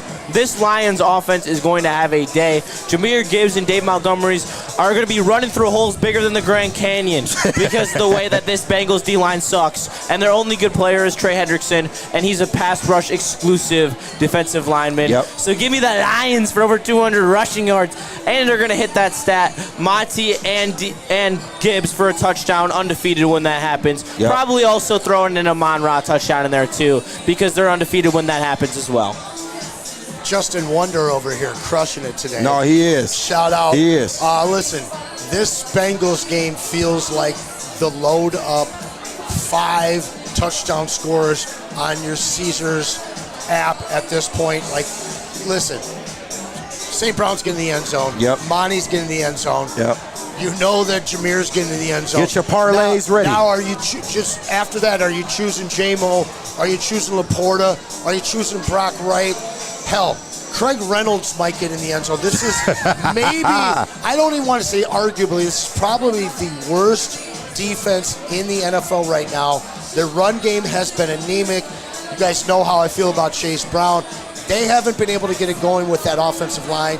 And then when you lose Joe Burrow, there's just no worry for a defense. Chase Brown's getting a little bit, or excuse me, not Chase Brown, but Jamar Chase gets a little bit. Chase Brown maybe gets a little bit after that, but T. Higgins has been erased. We're not talking about anybody else on that offense. And at this point, there's just nothing in their defense that tells me they're going to hold the Lions under 30. maybe under 40. No, and this in terms is your best AFC matchup in terms of how they match up against the Lions, because the Ravens presented a problem. Even the Chiefs, even though they're playing shitty right now, you still got that man, number 15 on the other side, that you have to worry about. So this is probably the easiest of the AFC gauntlet that you're going to see, and I think the Lions are just going to go in there and just play Dan Campbell, Detroit Lions style football. Time of possession, a lot of running, and a lot of play action, baby. And the Lions are going to go in there and get that dub. I'm not worried about it at all. Well, KG and I are sitting here watching Baltimore, KC, Lamar, the 1-3 bowl. So the we're back bowl, baby. Come on. Gonna be 1-3, but both of these teams are very, very dangerous. So we'll just go ahead and skip past the Bengals. Listen, so far you guys heard my predictions. 5-2 when we hit the bye week. I believe. Who do you think we're gonna lose to? Yo, whoa. My prediction back in. Don't tell me Baker. What? And listen, I know Baker had a show today, but don't tell me Baker. Baker's a revenge game for this team. Okay. All right. But we head to Kansas City, and that's a revenge game for these guys. No way. Listen. No way. Come on. No. Listen, none of you guys had them 5-2 going into the break. I know that from both of you. So no. Shit changes on the fly. No. So hey, far, I'm not taking that. No. I had with them new information. 6-1. I had them going 6-1 on the bye. I might have had the loss wrong. Not in midsummer. Yes, I did. No, do not throw that at me. I had 12 wins. Don't put that on me, bro. Yeah, I had them 6-2, I believe, with their second loss coming against the 7 games before the bye. Yeah, I know, but good move looking forward. I had them losing 2 games between the Eagles and the Commanders. I had them losing to the Ravens and then to the Eagles and the Commanders. Here. Did I say I think they're going to lose this game? No. I was saying in June, July, I predicted the Lions would lose game 1 in Green Bay. I know, you've been touting that all fucking year. Said that That's his favorite shit. And no, I predicted the week 1. I haven't been touting that. I talked about it after the loss and during the loss. The fact is I felt that game in Kansas City would be a loss for this team. Now, when I said that, I didn't know that when Rashee Rice would be out and suspended. We see Xavier Worthy catch a touchdown here, or a big pass here. I don't know at this point. This team really looks like they're on their way to a 6-1 bye week record. No, I think it's all there for them. Like, literally, the only team that can beat them is themselves at this point. And the Lions have everything in front of them. And listen, I get your Chiefs point. I'm not trying to completely downplay the Chiefs, but I know the football. You said on the fly. You said on the fly. I'm here to downplay the Chiefs. Right now, I think that they go in there and they are the better team.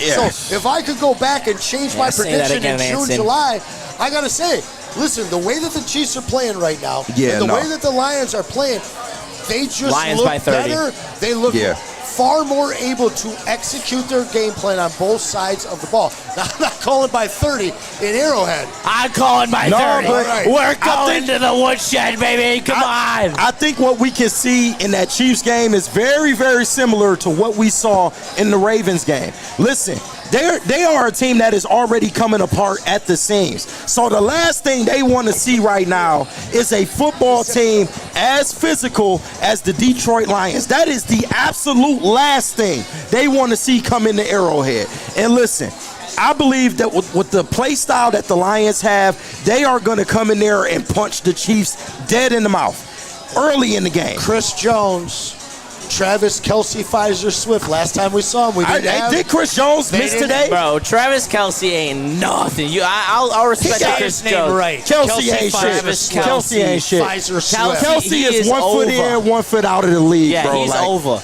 So you're not worried? Until Rashee Rice comes back and is in full force. That's week 7. Kelce, not man. the week we see him. No, it is not. Travis Kelce is swimming knee-deep in Swift right now. For those of you at home, he's not a factor, bro. We're in Cincinnati next week. Then we follow it up with the trip there's to Xavier Worthy, though. As we watch Xavier Worthy. Listen, this game's going to tell me a lot about the Chiefs because we beat Baltimore. Is it? But Baltimore is clearly one of the better teams in the NFL despite their 1-2 record. I disagree. And I think that the Chiefs also are one of the better teams in the NFL. all of the injuries that they've had to deal with early on in this season, this is a team that is worthy of running off 8 straight victories from week 6 to week 12. So I just don't want any Lions fans to sleep on this matchup. No, of course not. We know what Patrick Mahomes can do. We know what the Chiefs can do. Maybe. But at the same time, I know the type of football that I'm watching from them, and even with the injuries aside, something is not right in Kansas City. And I think everybody can feel it. I know some people were kind of... Offense or defense? Offense for sure. Yep. Defensively, they have some questions as well, but offense is dead if you ask me. You lose Xavier Worthy in the second quarter of week 1. You get him back. He might already be over 100 yards today. Yeah. You get Hollywood Brown, Tyquan Thornton really playing well for them.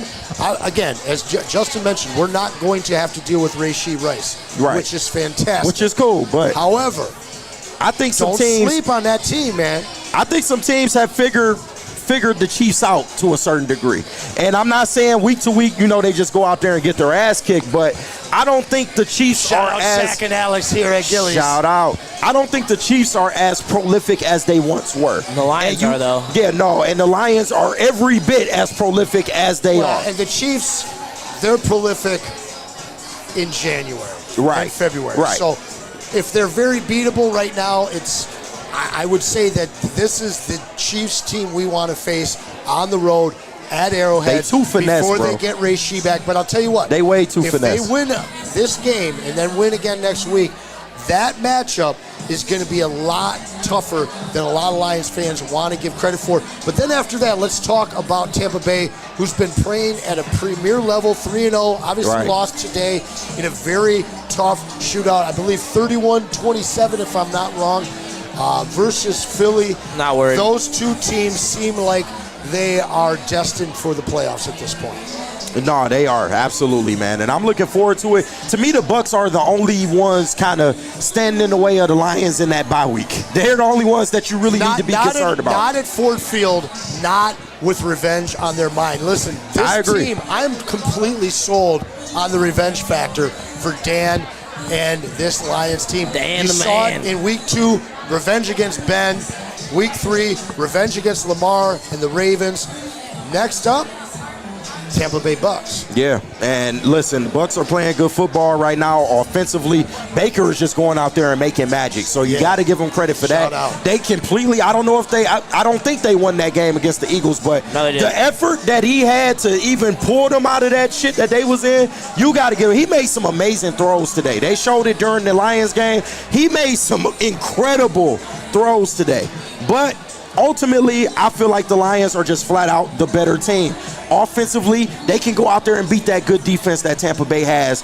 And defensively, if they continue to play like they're playing, I have no doubts that this Lions defense can hold serve against a Baker Mayfield-led Buccaneers team. Tigers down to their final 3 outs as they are in the bottom of the 8th in Boston. Eesh. Trailing by only 1 run while the Texans are handily on top of the Guardians. So Tigers down to their last 3 outs to maybe salvage that division title, something they haven't seen in over a decade. But thank God they got in the playoffs. That's all I care about. We can argue about the Chiefs game.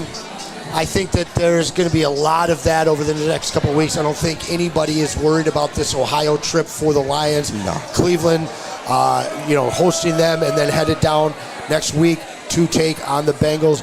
We look at the Chiefs, though, then we look at the Tampa Bay Bucs. These are 2 big tests.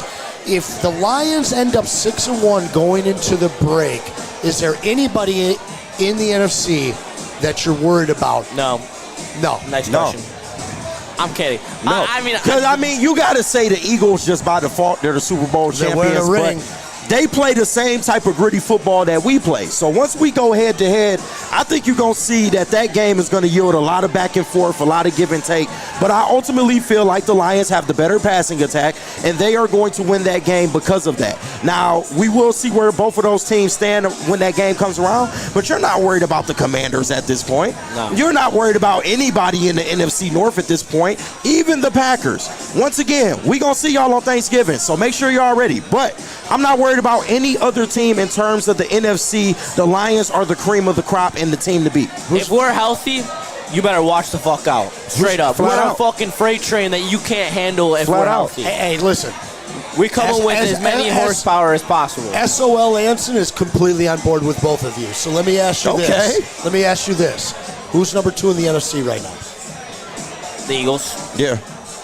After the win today, it's kind of hard to take that away from them. Yeah. No, absolutely. I mean, you can still say that they're the cream of the NFC. I mean, they deserve that right. I mean, they won the NFC last year. They are the Super Bowl champions. They deserve respect. But when push comes to shove, I still believe that if we are fully healthy, we are a different team. We are a different breed. We are truly built like a Super Bowl champion, up and down, top to bottom. We have contributors. You can't really name a guy on this team that doesn't contribute in some way. Even our backup receivers, our gunners on the kickoffs, or our backup running backs are making plays on kick return. You see Craig Reynolds blow up some guy on kick return today? I did. I mean, that just speaks to how good the Lions are and how deep the Lions are, and every single man steps up and makes plays.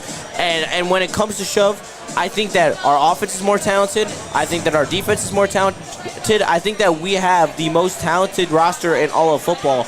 It's just a matter of Staying healthy. we healthy enough to be that? Because last year it was unanimous that this defense was top 5 before that Texans game. Is that crazy to say? No. I think it was pretty unanimous around the country that this defense was for real. No, and now for you're sure. starting to see that this defense is for real. They are. I would love to know their average points per game. I don't have it off the top of my head, but I it know is it's low. extremely low. Yeah. It is very Shout low. out Kelvin Shepard. He is calling this shit right now. Especially after that Green Bay. I know against the Ravens were empty touchdowns. Like, there was no point in that Ravens game where the Lions were going to lose.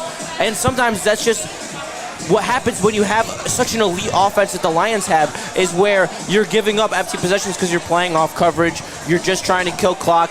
The Lions were never in fear of losing that Ravens game. They were never in fear of losing the game today. They control, and that's what makes them so special. No doubt about it. Yeah. No doubt about it. So let's go real ahead. quick. Shout out to Travis Scott in the chat. If you're the real Travis Scott, bro, you guys are way too cocky. Eagles are no pushover. And listen, my dog, gotta take the wax out your ears, bro. We clearly acknowledge that they are the Super Bowl champions. And listen, to beat a man, you got to beat the man, as the great Ric Flair Week once 11. said. Week 11. But when you look at just hey, but listen, when you look at just how these two teams stack up against each other, I see a lot of similarities between the two. They both run gritty, aggressive offenses that are predicated on the run game. Now, I think our running attack is better than what they have. Even though they have a Saquon Barkley, he's a one-man show. We have a back-by-committee approach here in Detroit that is absolutely lethal. Our passing game is better than theirs. Ultimately, to me, it's going to come down to what does those defenses look like between those two teams. I believe in our Lions defense. That Eagles defense is good, but they can't get got. So ultimately, I think that is what will be the ultimate decider between those two teams. All right, let's play the game, guys. And you guys can play at home. Smash that like button. Smash that. And let me know. 3-1 through September. Week 5 at the Bengals. W? Easy dub. W? Against who? The Bengals. Oh, yeah. Auto dub. All right, 4-1. DJ Reed did just tweet out 11 minutes ago. He seems like he is in good spirits. He said, first one in the Honolulu Blue, like prayer hands, heart. Shout out. God doesn't make mistakes. It seems like he's in good spirits, so hopefully the injury is minor. Just let's have them for the playoffs, guys. All right, week 6 at the Chiefs. 4-1 Lions. Dub. Dub? Dub. Dub? No comment. Yeah, right. He's gonna try. Listen, I called the Packers and the Chiefs this year. I called the Packers and the Chiefs. NFL No, they teams do. lose They games. do. They do. And I don't really know where the. Thank you. I don't really know where the. Oh, they brought me 2. That's trouble. I'm I already called doing the the damn Chiefs and the pee-pee Packers dance over this here. year. I don't know if you guys can see it, but yeah. Might have to call under the young bomber here in a moment, but Me and KG can hold it down if you need to go take care of your business. let's finish through this schedule and then we'll do exactly that. So I'm going to say that that's a game that they lose. All right, and I don't like it, but I said it earlier. I said it in June, so I'm just going to stick to it. Buccaneers. I think that the Lions absolutely house the Buccaneers. I think that's a game that they've had on their schedule for a while. Yeah. So you guys say 6-1, I say 5-2. I won't say housing. It'll be a gritty win for our I agree. Lions. I don't think they're going to house them, but I think they're going to win. Gritty win for our Lions. Week 9, the Vikings. Man, anyway, next. At Washington. At Washington. Revenge. Yeah, we're winning that game. Yep. So you guys No say, way they lose. You guys say 8-1, I say 7-2. Now, week 11 in Philly. I think, all right. Hate me if you want. I think we lose to Philly just because I'm not of hating you, man. the gauntlet. Somebody's got to be realistic. There comes a point where you win so many games in a row in the NFL, and it gets to a point where you're going to play good teams and you're going to lose one of them. And if I were to pick one of them that we're going to lose, it's this Eagles game. In the Link, we've never gone to the Link. This coaching staff hasn't gone to the Link yet. Only 3 losses, though. Or that's 2 for you guys. No, that's 2 losses for me. Where are you at on that one? But I got them winning, bro, by a field goal. All right, so KG's about to have to go undefeated. Not 9-1. at all. 8-2. 7-3. Do we even have to talk about the Giants? Of course not. No. Home versus the Packers. We all are in unison We're on about that to one, house right? them, yeah. Yep. Absolute revenge.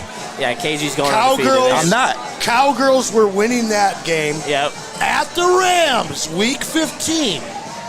We'll KG's probably about to drop say that one. lose. That's Yeah. your Yeah. second loss. Yep. That's your third. I didn't say we were losing. Who's the remaining schedule? Oh, no, you don't get to play that. I don't get to play that game? No. Darn it. I'm gonna say that's a loss. I'm trying to be realistic here. Like this is the back end of the schedule. This is when it gets tough. Cross country travel as well. They get a lot of rest in the prime time. Yeah, man. I'm gonna give the loss there. Okay, so that's your third. I think they're gonna win out though. I don't think I'm giving another That's loss. your third. That's my fifth loss.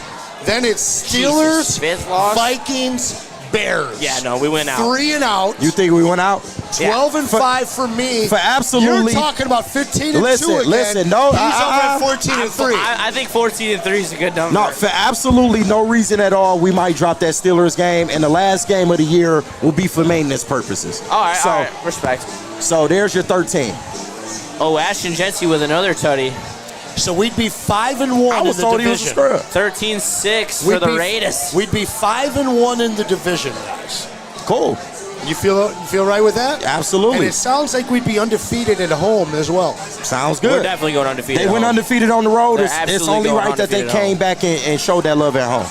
All right, well, listen, peanuts. They're neither pea nor a nut. Talk amongst yourselves. I'll be back. All right, shout out. Hey, we got my boy Justin hanging out, man, on the post-game show. Appreciate all of y'all for tapping in. We got 500, almost 600 people live right now. Big shout out to our sponsors as well, Sun Cruiser, Mad Packs. You want to give me the rest of the sponsors, B2? He's going to hop on the mic and give us the rest of the sponsors real quick. Oh, yes, of course. I mean, Sun Cruiser looking out, Loom, Mad Loom, Packs. Mad Packs. Shout out Loom, Absolutely. Mad Packs, Sun Cruiser, Van Johnson Law, Van Johnson. fighting for you. Justice. Don't forget about Black Rock, sponsor of the post-game show.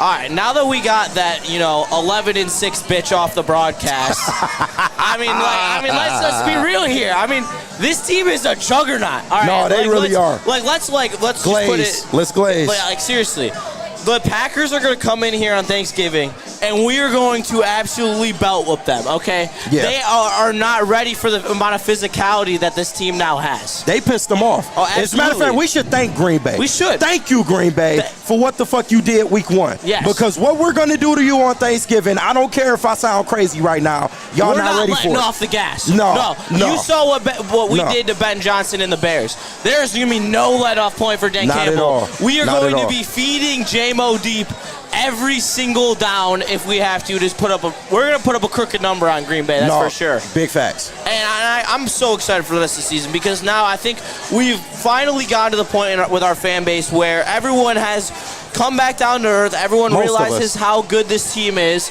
Yes, there are a few holes. Man, if you should really have saw wanna that get first drive in the chat. Oh, I bet, by the man. Browns. Oh, my Lord. You should have saw it, man. The 90 yards, running all over them. Oh, Right. good Lord. Oh, good Lord. All right, Anson's coming back. All right, back to the bitch show. Oh, shit. Oh, he kicked the cord. I was wondering. I thought something dropped. Shout out Justin Sitawa. Welcome back, Anson. That was a quick. Did you wash your hands, big dog? I did wash my hands. Okay, baby. I'm just checking. Fastest. They look a little dry to me. Fastest piss in the D, baby. Let's go. All right, so where are we at with our jump predictions? ship on the Lions too, SOL Anson.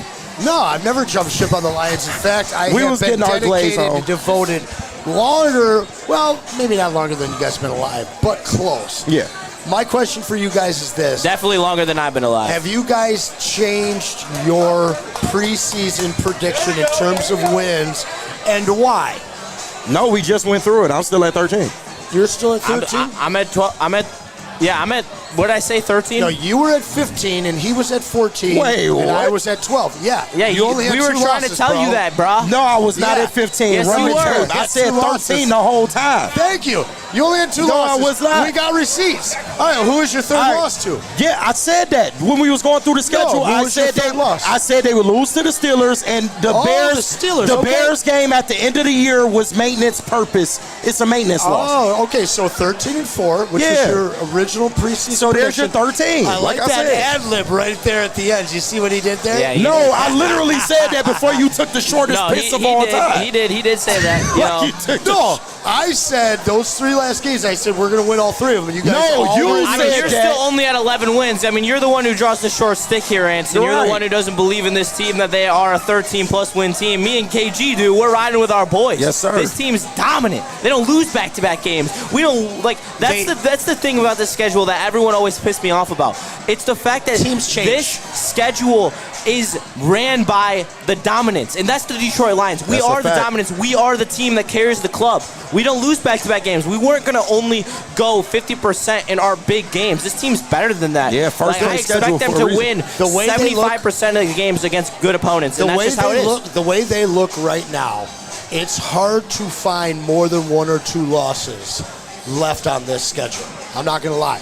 And as you get a chance a month into the season to accurately look at our opponents, they just don't look as daunting as they did back in July, August. You know what is daunting, though? Jake Rogers up in the top of the ninth. Oh, God. With 2 men on with 1 out. Oh, Two men God. on, one out. That's my worst case Well, scenario here. We lost. Jeez. We No, lost. Listen, Chop it up.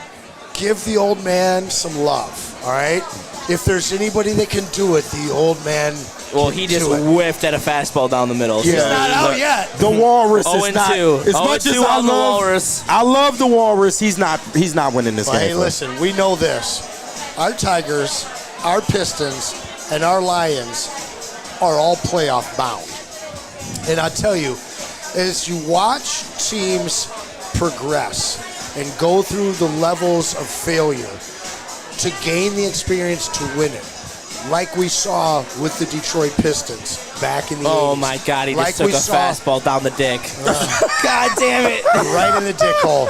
You watch what the Red Wings went through in the first half of the man. 90s before they got there. It's gonna be a rough postseason. You know, the Lions kind of got there without realizing that they were that good. We're about to go to at Yankees and at Boston. sorry, when, man. when the Lions got there and we had that chance to beat the 49ers and then it didn't happen, Yeah. it felt like the 04 Pistons, where you just were gifted this opportunity and this moment where bounce off of a guy's head or Man. whatever and it changes it. That whole then last year fucking this second team half. came in and they were just focused on being the best team in the regular season, which they were.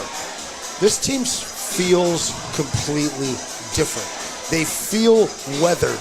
They feel experienced. They feel like they understand what it takes to not just get through the 17 games, but they feel like a team ready to make a true postseason run and be playing in February. This is why I cannot wait to see what this Lions team is going to look like come playoff time, because I pray to God we stay healthy. That is literally the only detriment to this Lions football team. But we know that most games, they aren't going to make many mistakes. You got to come in here and play your best football when you come in to play the Lions. And I think that most teams around the NFL know that. They have that game circled like, oh, shit, this team's coming in here. They're physical as hell.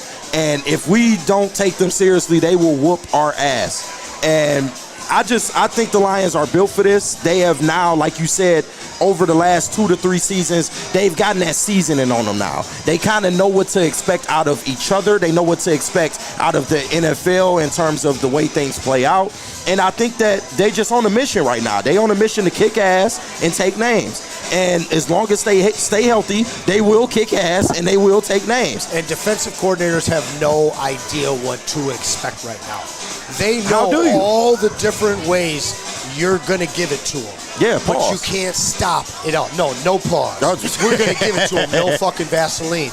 And the fact gonna give it to you. is when you look at what this team is looking like right now versus the team that we had in the last month of the regular season last year, you can't plan for this team. You can't hope to outscore this team because you already know they're going to put 30 up, but how the hell do you score on them? Right. How do you score on the Detroit Lions now, which is a conversation, aside from the first month or two of last year, we've never had about the Dan Campbell era Lions. Because, yeah, the offense was sweet, but AG never really had the pieces. He outkicked his coverage. Until the final year, and then they all got hurt. And then they all got hurt. But now you have this conservative nature by both your new offensive and defensive coordinator because your personnel allows it.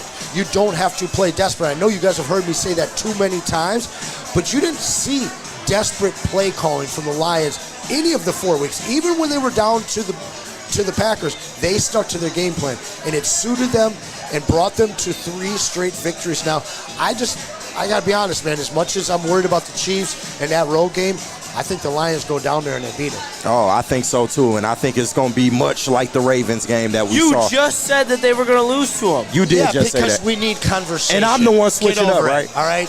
Listen, I told you guys, beginning of the season, midsummer, that's a game, revenge game. They get all of their pieces back. But right now, the way the Lions are playing, the way that, I'll talk about Kansas City, but it's more about the way the Lions are playing right now. If I got to put my money on a team, if I got to put my life on a team on the road, I'd be a fool to bet against the Lions right now. No, that's a fact. And I got to glaze myself really quick. Shout out to Kelvin Shepard, bro. I feel like he is calling the hell out of this KG defense is calling a hell of a game. so far. And no, it's just, I think what the Ravens game taught me a lot because AG, as much as we love him, I remember when he went to the podium and said, listen, we don't necessarily like the spy.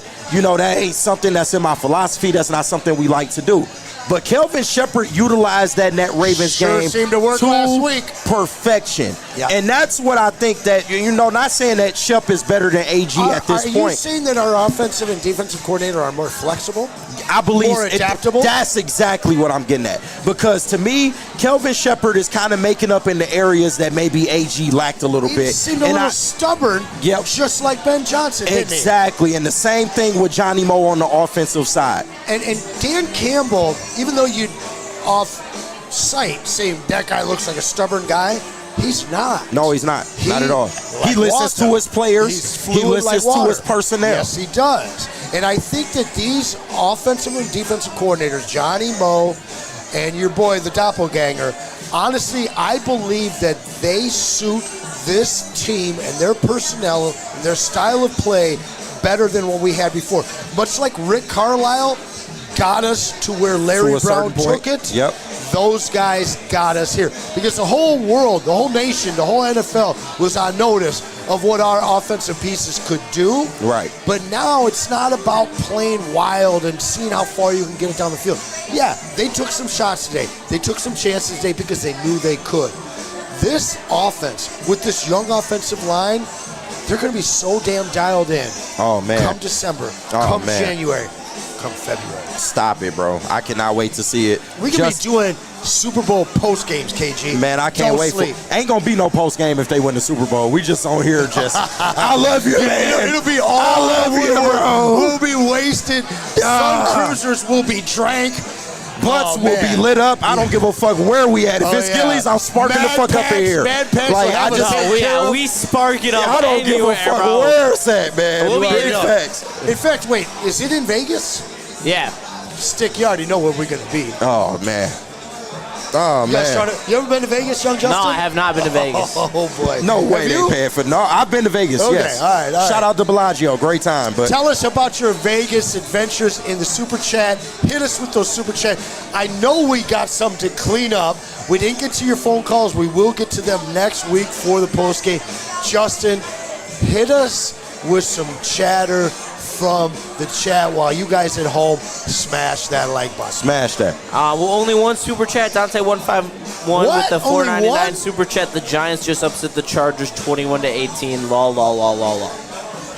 Who is their quarterback? Jackson Dart. That's right. Damn, the Giants came back and won that one? Jets? Hey, Braylon, where you at? Shout out Jackson Dart. Who'd I tell you was the best quarterback in this class, hands down? You told me he was a clown. Jackson Dart, Hey, 1-0 as a rookie QB in the NFL. Prayers up to Malik Neighbors, though. He had a nasty ACL tear. Oh, no. Well, it appeared he tore his ACL, so he got carted off. It was nasty looking, kind of a non-contact injury. So Fantasy Jerks would tell you, go grab Wan'Dale Robinson. hey, I already got him, big dog. Already, Yeah. man. Shout out. Shout out. That's some sad news. Yeah. We're still looking for some news from DJ Reed as Justin updated you guys. It doesn't sound terrible, at least from the energy he's giving off in his early statements. But he's going to miss the next game. Well, again, it looked like he grabbed his hamstring. And Yeah. a severe hamstring, you're looking at 6 to 8 weeks. Yeah. Maybe we get him back earlier than that. But listen, Rock Yassin, Yeah. experienced corner. Avante Maddox, experienced safety. Both those guys came in. And I think that that's what you're seeing is as many of you Lion fans that are calling for these big-time trades, the Lions continue to draft to their depth and then continue to sign guys that fill in. Now, I'm not trying to tell you that these guys can overcome Anson, are you something that saying happened we're last good? year. No, I'm telling you that we're great and we're deep. Oh, no, I do agree with the deep part. Pause. We're definitely and- as deep as you can imagine. And my whole lifetime, I've watched the Pittsburgh Steelers, whether they win all the championships that those Pittsburgh Steelers faithful would like or not, they're there every year. And they continue the scheme. They continue personnel. They draft and develop. They re-sign and continue to develop. And that's what you're seeing with this Detroit Lions team. A team that has been running the same ideology on both sides of the ball for 4 years now. Yeah. You got guys, again, like Kirby Joseph seems like he's in his 8th or 9th year, right? Yeah. No. It's only year, what, Brian 5? Branch seems like he's in year 7 or 8. No. No. Like, how long has Jahmyr Gibbs been doing this? How long has... Now, Monty, a little bit of an elder statesman. But look at this team that's been assembled. We drafted him. We developed him. We kept him. And now we have one of the deepest and most talented teams on all 3 sides of the ball that you've ever seen, man. Like, we were talking about on Fantasy Church Wednesday night. How many offenses this century can you compare them to? Not many. Marvin Harrison and Wedgie Rain and right. Peyton and Dallas Clark and Marshall Faulk. There's one. That early Falcons team that went to the Super Bowl and went 27-3. This might be a top 5 offense in terms of the last 25, maybe last 40 years that we've ever seen. No, that's a fact. The Lions are on a trajectory to where you have to tell their story. When you tell the story of the 2020s in the NFL, the Detroit Lions are going to be right there on the first page. And the resurgence of the Lions. And who you lose? Not that's the 2020s, not the 20 teens or the odd years. The 21st century. Oh, I'm talking about it, man. Listen, look, that only happens if you get the Super Bowl. But we got a kicker that can kick 60-yarders. No, that's we facts. got a quarterback that's on his way to being in the conversation for MVP again. We have one of the greatest 1-2 punches in the running game you've ever seen. And then you take it to the wide receiver room, 2 of the best you've ever seen. In fact, I know they all didn't get to pay dirt today, but last week we saw the most all-touchdown game out of a triple tandem. Yep. 10 games. That happened last week. They're only going to add to that because, Justin, KG, this offense isn't going anywhere. It's not. It ain't. This offense is so good. Oh my God. Think about how good Isaac Tesla's going to be at the end of this year. He's going to be Think an about animal, how good bro. he's going to be in year 2. It's going to be an animal. And then, Christian Mahogany's second year. the scumbag, Ratledge, Tate, I love him. I'm not going to call him a dirtbag because he's so good. He's a scumbag. Yeah. I mean, this team just gets younger and more experienced at the same time somehow. How is that possible? Listen, you can, you can have questions about Brad Holmes' strategy. You can even knock the strategy. But what you can't knock is the results. The results are there. This is a results-driven business. And what he's continued to just go out here and do year after year after year, it's been amazing. This is why we sit up here and glaze. This is why some of y'all call us Brad Bots. Call us what you will. And listen, y'all may not like the strategy, but Brad Holmes seems hell-bent on keeping any and every Detroit Lion that has contributed to what the hell's going on right now, man. He is going to find a way to damn near keep every single person to where we don't have to look up and say, oh, we're probably going to lose Laporta. He's the odd man out. Oh, people thought it was J-Mo, remember? Oh, J-Mo's going to be, no way we pay J-Mo. You saw that happen. Kirby Joseph, he's just a safety. We can replace him. You'll see him get paid. Brad Holmes wants to draft all pros, and he wants to keep all pros. And so far, he has done it, and I think he's going to continue to do it because Hutch is next. There's no way in hell you don't sign Brian Branch. And listen, it's just going to continue to go down the list, bro. He's going to find a way. All right, I'm bringing this question up again. What's the year? Over, under on Dan Campbell's last year in Detroit? Come on.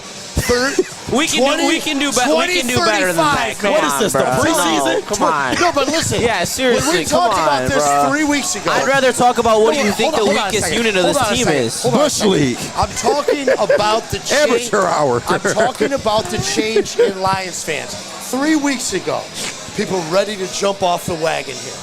That's the truth. And right now, like, can you at any moment say you don't have full trust in Dan and Brad? No. Oh, absolutely. In everything. Yeah. Like if they trade 3 picks to get up early in the 3rd round Right. to draft a white receiver from Hillsdale, are you on board? I'm on board. You better And be. listen, that don't always mean for the granular crowd, shout out Neil Rule, for the granular people, that don't always mean we're going to agree with every single decision that's being made by this regime. But am I going to rock with it? You motherfucking right I am. Because what do I have to say that it won't work? But I thought we didn't draft enough edge rushers. You were concerned about that. Yeah, well, apparently we're good. And I thought we paid too much to Derek Barnes. Yeah. Our linebacker core is I not wasn't good worried enough. about that. Apparently we're good. And I thought that we We're were good, man. screwed because Frank Ragnow Look, retired. we're good, man. We're good. Okay, so everything is good in Copacetic now.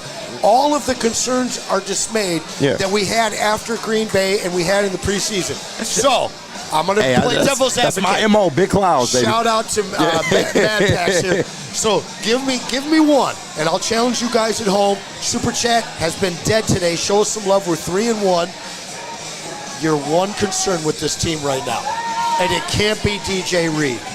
I mean, what do you mean it can't be DJ Reed? Can it be the corners? I mean, we just had our two starting corners get hurt today. What about in him, one bro? game. With that being said, we have to dig right now because this team looks that fucking good. I mean, where are you digging for an issue right now? It's just the fact that we only have 3 edges on the roster. You're right, and right. And like the fact that we're moonlighting O'Connor out there is fine. Like it's okay.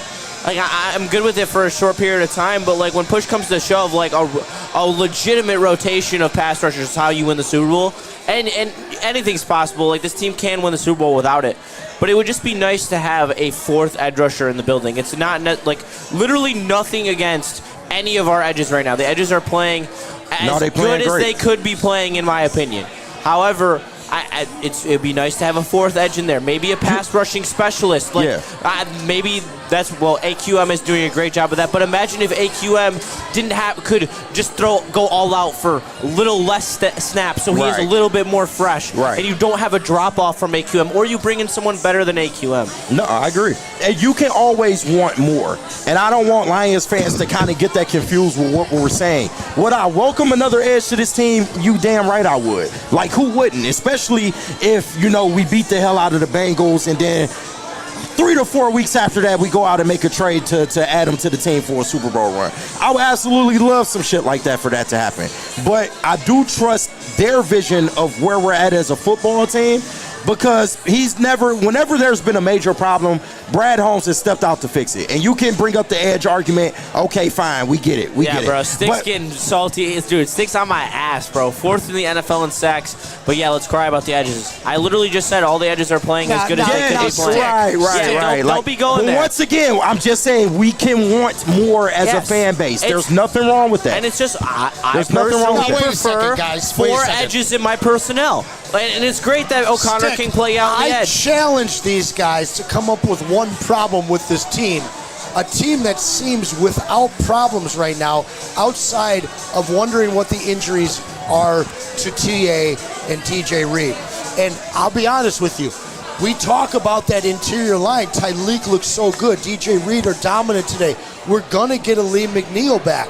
We look almost overpopulated in the middle at this point. When it comes down to this team, pressure is not my concern. So they can generate pressure. Do we need more edges? I don't really know. But we don't need more linebackers. Our linebacking core is great. I gotta be honest with you.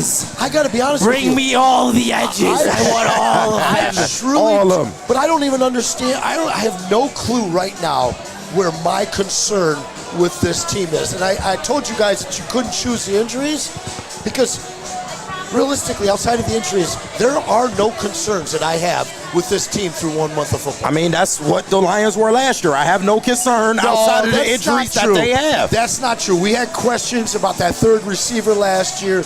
We had questions around this team. We had questions about the kicker this time last year. We didn't know Jake Bates was who he was. I think Bates was established last year. The year before, I give you that. It wasn't, Jake Bates was pretty well established last year. Not by week 4 last year. He literally was in his 4th week of his career last year. I don't think people truly trusted. I don't think Dan Campbell trusted Jake Bates until the last quarter of the season last year. But at this point, it's not a concern. Special teams aren't a concern. I think the offensive line concerns have been dismayed at this point, correct? Absolutely. Yeah, absolutely. To this point. They look so good. The defensive line concerns have been dismayed at this point. Am I wrong? Yeah. So where are we at? I got to tip my hat off to you, and I know Stick just gave you hell because you're talking about the edges. But realistically, what else are we supposed to talk about? What is your worry with this team right now? I don't have one. I mean, this team is if there was supposed to be the conservative voice, I'm supposed to be Anson. I don't know where the problem is. All right, but look, the only other area that you can maybe point to is offensive line depth. Like, you can easily use another tackle, probably another guard, just in case something happens to one of these young guards or one of our tackles. But that is it. Like, this team from top to bottom is a fucking wagon, bro. It is. It's a wagon. Hey, we got a super chat here from Dante. Shout out, Dante. 151. My only concern is the penalties from the offensive line that needs to be cleaned up. But besides they'll be better. That, it's all good. Yeah, I think 6 for 38 and then 6 for 44 on the other side. You know, I saw an early penalty on Terrion Arnold. Did you think that was a pass interference play?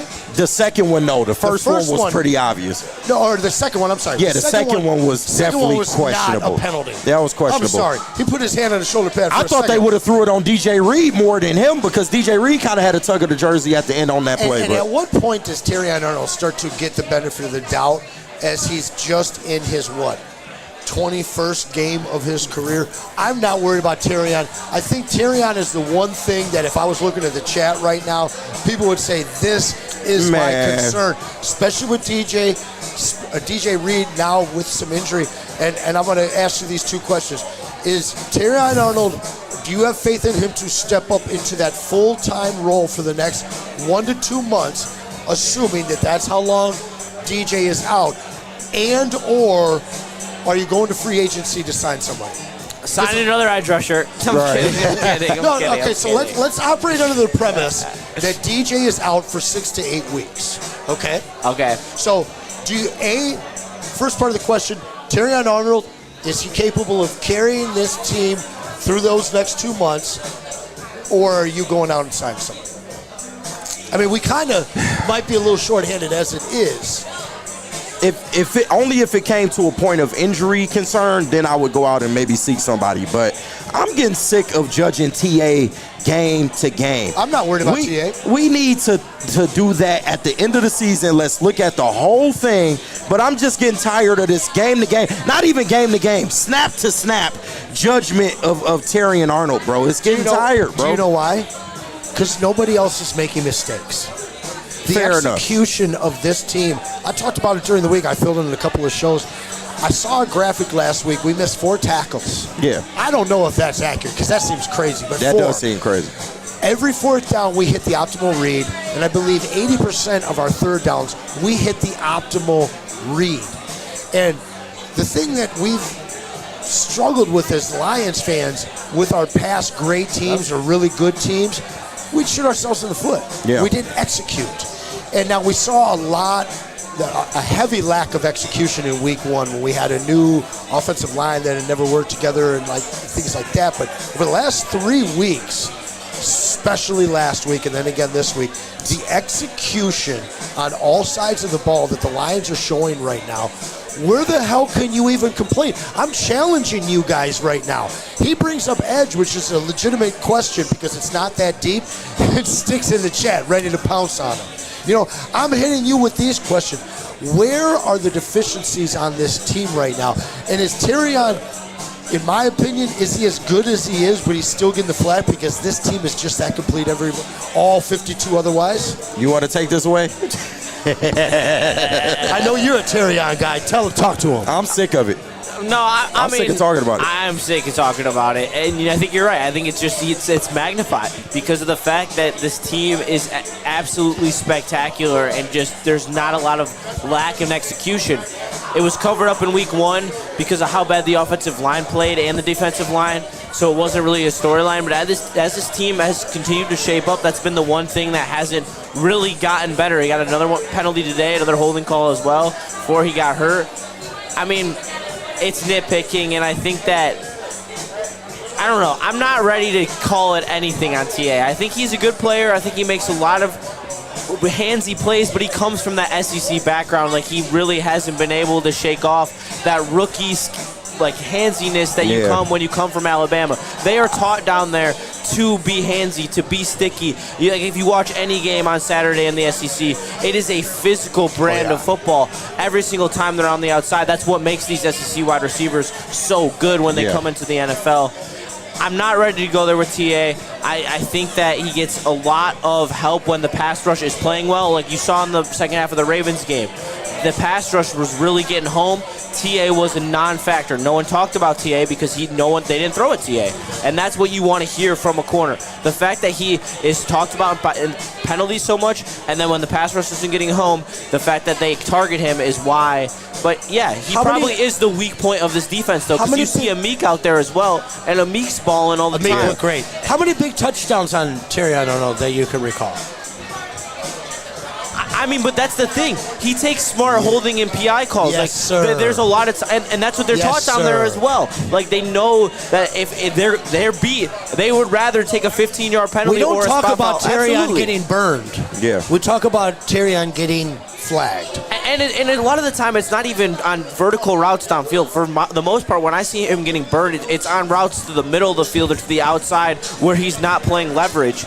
And then that's something that he'll pick up in the later part of his career when he learns a little bit more of the technique of the wide receivers. I really think that right now it's based on the leverage. He's just getting beat, where he's got to let his physicality be more comfortable, where he gets more aggressive to the football, because he is a very athletic cornerback, and he needs to be able to be swarming down to the football. And people don't talk about this, he made a couple great stops in the run game today. A couple big stuffs on Judkins on the outside where he had a great contained plays. I think that TA had a good game today. He got beat a couple times, but also when you're playing a team where you're stacking the box against Cleveland, you're going to get beat time and time here and there. So I'm not too big on that. He's a man corner in the NFL, bro. You're going to lose reps. It's the toughest thing in football. You're going to lose reps, bro. That's right. And he's only getting better.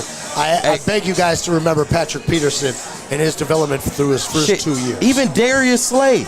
We got an example right here at home. And shout out to the super chats. We see y'all, Weezy D313, my dog, 199 super chat. Can we call him T.O. instead? Terrian Okuda. That's crazy. I know. He always trying to get that shit off. He's showing me a lot more than Okuda ever did. God, I've been seeing him, man. Shout out to you, though.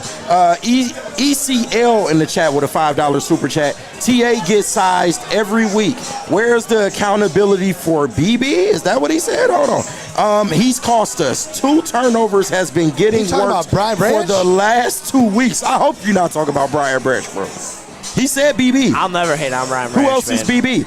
Maybe he means Deion Branch. Maybe that's what he's talking about. I mean, earlier this morning I said I'd love to see some more from Kirby Joseph because he's been silent up to this point in the season, but he had an interception today. It was a really nice fair catch interception. Yes, I mean, hey, he got 2 counts as an INT. He got 2 on the year, though. 6 toes in. Did you see him? He's like, Kirby is on pace right now. He got 2 picks through 4 games. He's on pace. I'm not worried about him. Hey, 6 toes in and 6 sponsors we got to show some love to. First and foremost, Gillies, we're down here right on Woodward. We'll be here for every watch party and post game. Shout out Zach and Alex making us so welcome here. We'll be here for every single home game, so make sure you join us. BlackRock giving out all kinds of prizes. Fight it out in there, Stick. Honestly, these guys stick in there, fight it out in the chat. He's swinging. I love sticking in the chat, right man. I love sticking in the chat. He might not be on the post game show, but he on the post game show. Sun Cruiser was so hot tonight that they literally sold out. All right, so make sure you get here. We'll have plenty on hand next week. Van Johnson brings justice like the Lions defense brings justice. Yes, sir. Shout out to Loom, of course, and those buzzing, and then Mad Packs and Gold Crown. We'll be indulging in that afterwards. We're just creeping up on 2 hours here, so I'm going to leave you all with one final question. The Green Bay Packers, they come to town. Thanksgiving, right? Yep. How y'all feel about this Green Bay game? We all, like, not all of us, but a large portion of that new money Lions fan base, they jumped off the wagon after week 1, right? They did. Our season was over. There was a bunch of y'all that you guys didn't leave. You knew what this team was, but there was people adjusting their 12-win prognostications, saying 10. There was people saying maybe even just 9. Yeah. There was people worried, right? And, you know, they looked really good, but then they lost last week on a kick to the same team that we own today. It's a fact. Absolutely own 34-10 in their house. Well, so my question is this, guys. How excited for that Green Bay Thanksgiving game are you? And how bad do you think we revenge game these fucks from Green Bay? Well, when you were taking the quickest piss of all time, me and Justin got up here and we were starting our Glaze Fest, man, of the Lions in terms of what they gonna do to the Packers on Thanksgiving Day. I really listen. Glorious. It's gonna be amazing. I guaranteed earlier in the year that if the Lions lost to the Packers week 1, that the Bears were gonna get schlubbed. Like, there was no chance in hell that the Bears had to win that game if the Lions lost in Green Bay. Lions lost in Green Bay, we put a 50 ball on Ben Johnson and the Bears. It's gonna be something similar Thanksgiving. And we should thank the Green Bay faithful for giving us that extra kick in the ass that we needed to jumpstart this season. Because listen, man, I think that the Lions are going to do some crazy things to that Packer team. A team that, you know, is not good at being physical. I'll give them credit. They schlubbed us week 1. But they can't score points, KG. No, they cannot, bro. It's not consistent. They can score points. It's just not consistent. Jordan Love, I'm sorry. I'm not bought in. He got to show me. And by the time Thanksgiving rolls around, I think the Packers will have some more questions about them. And I think that the Lions will have less questions about them. Score prediction. We're not talking about the Bengals. All right. We all know we're going to win that. This guy want to do score predictions for Thanksgiving. I'm talking about it. Because honestly, right now, like, I love Anson, bro. No, I'm looking at it like the Packer game pisses me off. Because if they got our real shot, nobody be talking about the Packers right now. Nobody be talking about this Packer defense or Jordan Love right now. 42-28. No, I'm a push back on that. Okay, 42-28. 42-28. I'm not mad at that. Listen, let me question you on that, all right, Justin? Because I like it. But my thing is this, 42-28. the Lions' offense couldn't move the ball at all, and they barely scored over 20 points in that game. And that's because they owned the field possession. Like, where they were on the field, they owned it all game. I think the Lions, at this point, they're going to bury teams on their side of the field game after game after game. And unless your offense is consistent against this tough Lions defense for 60 minutes, you're going to be buried all game long. I'll be honest with you, man. They're gonna be hell to pay for them to get over 20 on Thanksgiving. No, I agree. I do want to push back on one thing because people would have been talking about the Packers regardless. Why? Because they was talking about them all fucking off season. This was their for a week. No. It was just the week before. All off season, people were starting to come off of the Lions and put the Packers above us. For what reason, I don't know. Well, because you got to pick somebody other than the two-time defending North champs. You got to create conversation. But with the Micah Parsons trade, they were always going to talk about it. That justified it. It was always going to be a wash, KG. We know. It was always going to be a wash. We know, KG. We know the bit. All right, but let me tell you, okay? So when we're talking about the Packers, right? All right, they stopped us in the red zone, and they do something that's uncharacteristic to the Lions when they are playing a football game, and that's kicking field goals in the red zone. They forced a lot of field goals in that first game. Since then, I don't think that I've seen the Lions fail to score a touchdown in the red zone, okay? How about that? Yeah. All right? That was a big issue. And now, the next time we play them, we're going to be ready to go. Because you know what? Is the Packers D-line better than the Browns? I don't think so. All right, well, and we just bullied them. So we're ready to bully the Packers, and we're going to. We're going to run it all over. We're going to do whatever we want on the Packers on Thanksgiving, and we're going to remind the NFL while we are the class of this division. Score prediction. I already told you. 42 to 31. We put you said 28. 28, my bad. I'll stick with that. We put in belt to ass all day. I don't want to swear because we're live in Gillies. But we are literally going to smoke them. There's not going to be a point in the game where we are worried about losing that game. Absolutely. The one point that we keep stepping over, though, is they caught us in week 1. Week 1 was a disaster from a communication standpoint. We were still newness and rust. They caught us fresh, man. We still had a lot of things to figure out at that point. But you saw in a matter of 3 weeks, this team has righted the ship. They have corrected all communication issues that were present at all. I mean, in terms of offensive line, defensive line, just the play calling from both of the coordinators. They are in sync, and it only took them literally 1 week to kind of right the ship. But now they are off and running now with these last 2 victories, in particular the one at Baltimore. So by the time we get to Thanksgiving, there is no question we are going to be like this on one accord. I don't want to do a score prediction this fucking early, 44 to 27.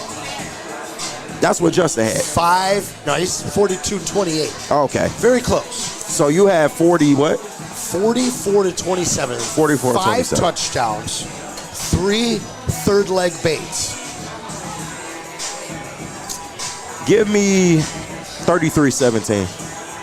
But that's an early prediction. Early prediction. And I'm probably being too generous because I already said that I think they're going to have a hard time scoring 20. Score but predictions. I think that the Lions will be up so big, so early in that game. No, honestly, I want to talk about that game because the Packers pissed me off. No one should be talking about anybody in the NFC North right now but the Lions. Right.